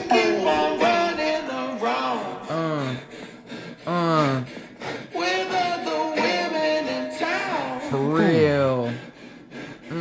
I've had enough of these games. For real, for real, for real, for real, for real, for real. Yeah. I do this shit for really, for real. You can see how I feel. I'm on the beat, tell you how to deal. Like I'm Howie Mandel. Bitch, if you didn't know, I bet you can tell. I'm like Denzel, I'm acting. Coming out, bitch, I'm attractions. Bitch, I'm like Cedar Point when I hit the joint. Said I'm so ripped, you ain't even get my voice. You ain't even know I am. Coming through with the throat, my jams. I'm on top with the flow, my man. I got propane, I'm Hank Hill with the gas. Coming with the class. Bitch, I told you and you ain't even ask. This ain't even a task. Bitch, I'm throwing you out because your shit's trash. Basura, get the garbage outside with the sewer. We don't need it, no, we don't want it. We want clean streets, we don't want no rodents. I'm living up high, living nice. I like my life, things are great, thanks. Don't have to entice with anything external in the world, 'cause everything I got is a turtle. Just a turtle. Ooh, just a turtle. Picked him up from the shop and now he's everything I've got. His name is Phil. He eats cabbage and he's real chill. He doesn't talk, at least not all the time. Sometimes he says things that rhyme. Hey Phil, how you feeling right now, Phil? Yo, let me tell you how I'm feeling. I've been feeling like I got a lot of motion, bro. Feeling like I'm moving, the motion slow, but I don't even really care. You just watch me go. Yo, you know how I am, the turtle. Whoa, yeah. You can't keep me in a cage. I'm walking around on the carpet with all the rage. I just peed right on a page, and then I go sit next to this rock. I'm getting played. They worry about me like the plague. Yo, check it out. We at the Renaissance Fair. We got like 10 turtles. And you know what? I was shot there. I'm a turtle with shots in me. I got shot with the turtle economy. The turtle economy, you know that it's slacking, but us turtles, we about to go and make it happen. Turtles, back in action. Yeah. Turtle. I seen a rabbit, but you ever see a rabbit go under a hurdle? What? I'm talking about a turtle. Hey, I'm a turtle, take it nice and slow. Slow it down so I can join the rodeo. I don't go faster than this, 'cause I don't got time for your shit. I'm chill, I'm real mellow. Shout out to my homeboy Donatello. He's a ninja, you don't know him 'cause he's under in the sewer and he'll come and fuck you up. Yeah. Master Splinter. Fuck it. Give me something. Give me a topic or something. Yo, you know that we had to go. Leonardo DiCaprio coming through with the crappy flow. Yo, I did this shit for all the fashion. Yo, I got fashion. Check it, I'm making it happen. Yo, I don't mean to blurt, but I got a t-shirt. Professional mind blower. Bitch, I got jeans on. I'll show ya. Yo, I'm as blue as my jeans. That's why I'm depressed if you knew what I mean. What? Leonardo DiCaprio's got so many hoes, but no more than 25 years old. I think that's the rules. Sounds cool, man. In his world, fuck. I don't know what I'm doing anymore. I'm Can't either too hate high on or it. not high enough. I'm My somewhere in man's got between. I'm somewhere in outer space. I'm either too high or not high enough. My face, I can't feel it. I erase my race. Yo, I'm an alien, the reptilian. You see my scales, my friend. I'm coming through the music, the scales again. I tell you some tales, my friend. A dinosaur when I'm a roar, coming from the past. I'm on a trail again. Tyrannosaurus Rex. Don't get up in my face, don't try to flex. I'm the king out here, top of the food chain. If you get in my face, you're gonna get maimed. Possibly eaten, possibly killed, possibly talked to in a real stern tone of voice. Cause I'm that kind of dinosaur. Yeah, I'm an angry dinosaur coming at you and I'm angry. I got an angry kind of roar coming at you like an angry dinosaur. Yo, I think I smell you when you crappy. I'm a dinosaur coming through, I'm yelling at you, yelling at me. We yelling at each other. I'm a dinosaur and I don't like you. I'm a dinosaur and I got some issues and I'm coming out just to spite you. Yo, we call that an S-Rex, a sarcastic Rex. Cause I don't even like the way that you act. I'm a dinosaur coming out just to flex. I'm cutting all through the traffic. Get out my way, cause you know my ass is Jurassic. Yeah. I'll cause something tragic. Get out my face, Velociraptor madness. I got hella teeth and a long tongue. I lay eggs you can't beat. I got all kinds of fucking scales and talons. If you coming round here, you gon' be fouling. Yeah, I got scales and talents. I'm a real dinosaur. I got skills and talents. You just watch how I roar. I'm a real dinosaur. Jurassic Park. Jurassic Park. I seen that movie a million times in the dark. In the dark. Jurassic Park. Jurassic Park. They made us real. Yo, I'm a dinosaur. I lay it down like some steel. Told you what? What you know about Steven Spielberg? Nothing. This man made E.T., Jurassic Park, Schindler's List, Titanic. Did he make Titanic? I don't think he made Titanic. Not Titanic.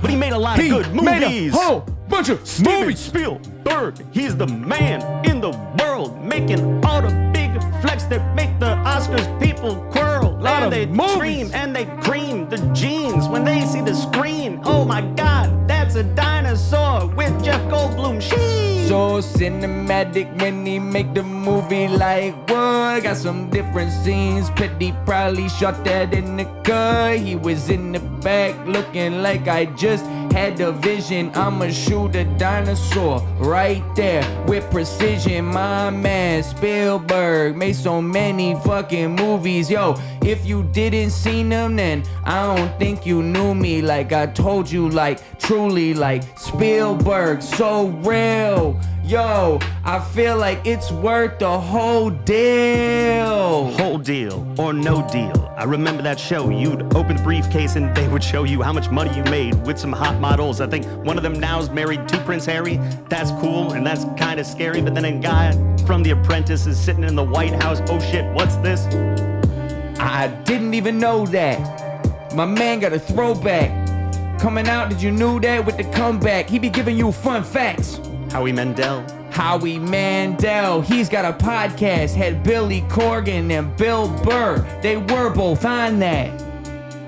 I tell you facts. A dinosaur, a T-Rex, I can't relax.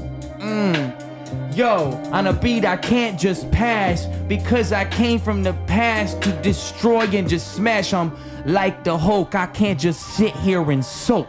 Ooh, Yo, Bruce Banner flow. with those gamma radiation tones. Yo. He hulks out. He's losing control.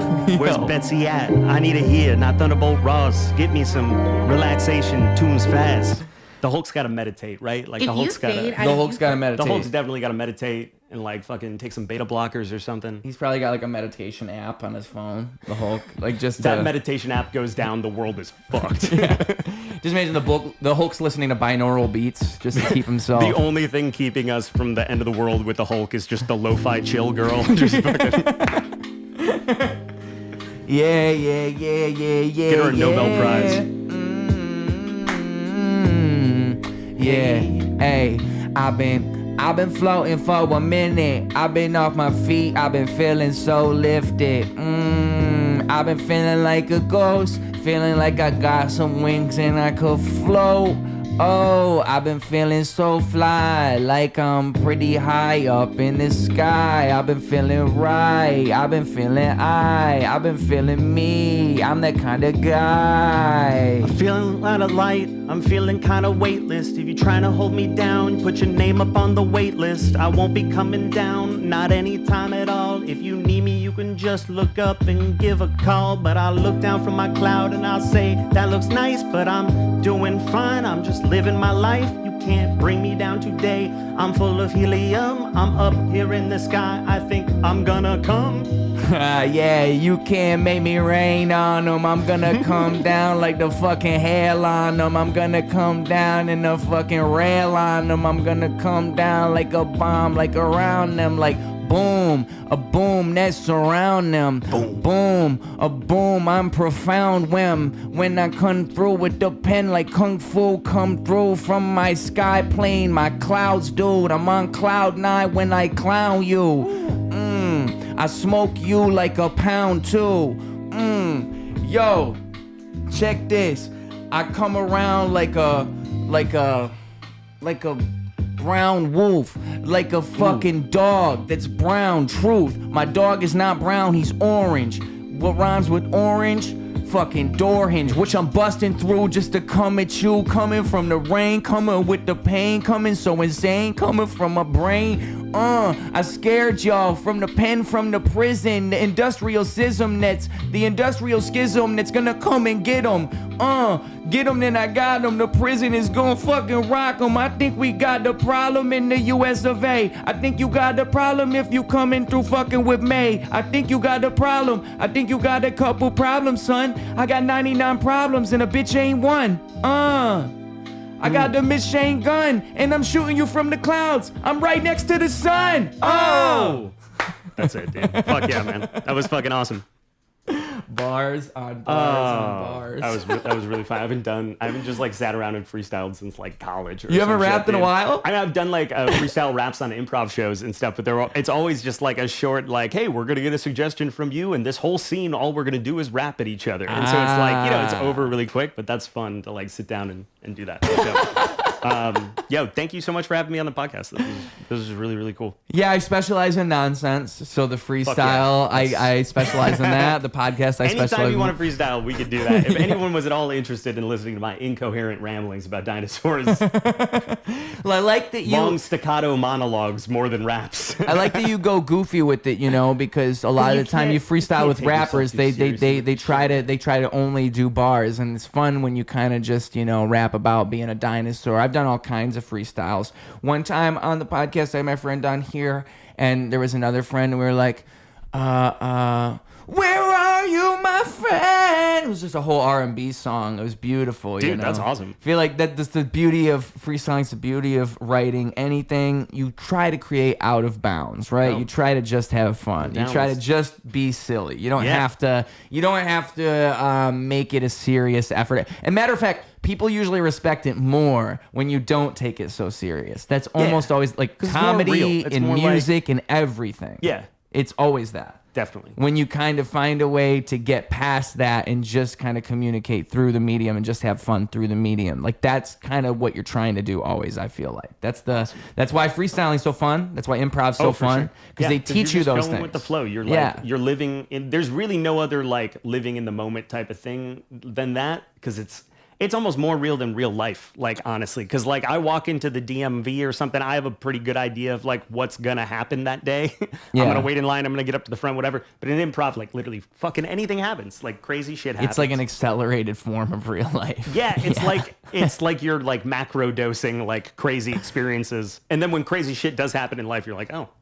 I've done this in improv 5 times before. I've seen this one before. This scene. I know how this plays I've out. encountered this scene. Dude. But yeah, I've imagined this scene with my homies a couple times. If you want to see me do some improv, I am There it is. Well, two things, right? So plug whatever shows you want to plug. And first of all, thanks for coming through. Appreciate you. Dude, anytime. Love to have This you was back awesome. on. We'll rap again. We'll do that For nonsense again. We'll do all that. Also, throw me on an improv show anytime. I'd love to join you. Yeah, I'd love to have you come join me for like a drop-in or something sometime, or like an open stage thing at The Annoyance. Just hit me up. I think they're on Tuesday nights. So Tuesday nights is perfect. Yeah. Yeah, let's make that happen. Dope. And plug the whatever. This is coming out probably about like a month from as we speak. So keep that in mind, right? Okay. But also plug the social medias wherever they can find you, anything you're coming up in, where they can see you normally, blah, blah, blah, all that good stuff. If they're trying to find you, they listen to you this long, they might as well go check you out. But also a message for the kids at home. You want to send them home with something good. You want to give them a piece of knowledge, a little nugget of knowledge right before they walk out the door. This is your chance. The floor is yours. Dope. What's up, everybody? Thanks for watching the podcast. If you've watched to this point, you can follow me on Instagram at Mike M Comedy. The Instagram's pretty much like the only thing that I post on, but I post on there about like upcoming shows and stuff. If you're in Chicago, you want to come see a show, I perform on Starship Edsel, which is an improvised Star Trek parody at Otherworld Theater every other Saturday night. And they also live stream all of those shows on YouTube and Twitch. So just search for Otherworld Theater if you're interested in checking that out. And then other than that, I'm on Swiped that performs at The Annoyance, which is an improvised heist movie style of show. So if you're into that, come check that out. And then I also, I'm looking over here and talking over here like a dummy. Oh my God. I don't know what I'm doing. Obviously me neither. I'm doing some stand-up soon too. I'm opening for We Took Edibles an hour ago at The Annoyance on May 17th. And I am doing Riff City also at The Annoyance on May 30th. And then I'm in a new sketch show that's going to be at I.O. once a month that is called Open Tabs. It is part of the sketch playlist series. So if you like sketch comedy, come check that out. Again, I post about all of this stuff on my Instagram at Mike M Comedy. And also if you like Screen Crush, if you're into like movies, DC, Marvel, that type of stuff, I'm a commentator for the very popular YouTube channel Screen Crush. So you can check me out on there, where I recently covered a bunch of the Daredevil episodes. Cool. That's it. Yeah. Dude. And nugget of advice, nugget of knowledge. Nugget of advice is, money's not really like fucking real. Don't worry about it. I have like $300,000 in student debt, and it doesn't keep me up at night. Just like fucking do what you want to do and live your life and worry about that shit later. Cool. Awesome. Sounds about right. Yeah. Who needs Be money? happy. Who needs? Be happy. I give up money and gain happiness, and you'll be happy and alive. That's rather right. Than rich and sad and dead. So do that. Warren Buffett's just a guy. Yeah, You're and he a just guy. retired today. He just announced that he's retiring. Yeah. Did he really? Yeah.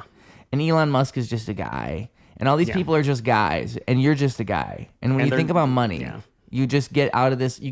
I think people with follower counts, with numbers, with currency, with anything, we get lost in chasing something. We get lost in the game of trying to become something greater than what we are, which in that there is something good. You do want to get better and you do want to grow. But you can't get so outside of yourself all the time. And I think it's so easy to do that in the world we're in now more than ever before, because everything is just so, like, even, in whatever, if you're in the entertainment industry, it's so much about follower counts and, like we said before, about being a manager and all these things. And you find reasons to compare yourself to other things. And I think there's no end to that. I think even the person who's at 1 million followers isn't at 10 million. Even the person who has this much money never has this much money. And it's a trap that anybody can fall in. And it's like, you have to just see early enough that that's all a trap. And that really what life is about is learning to enjoy whatever circumstances you happen to be in, because that is good enough, because it has to be. Like, there's no other option. Yeah. There's no other place you're going to be. You're here right now. Maybe it'll get better if you strive for it to get better, but you're here right now, and that's good. Like, I woke up this morning. That's the ultimate wisdom, right? Fuck like, yeah. That's great. Yeah. I love that. I feel like that's the only way you can really live, right? Yeah, man, for sure. Yeah. Dope. Peace out. It was a pleasure having you. Pleasure too. having you Thank guys, you guys. here. Mike Mazzella, double M's on double R.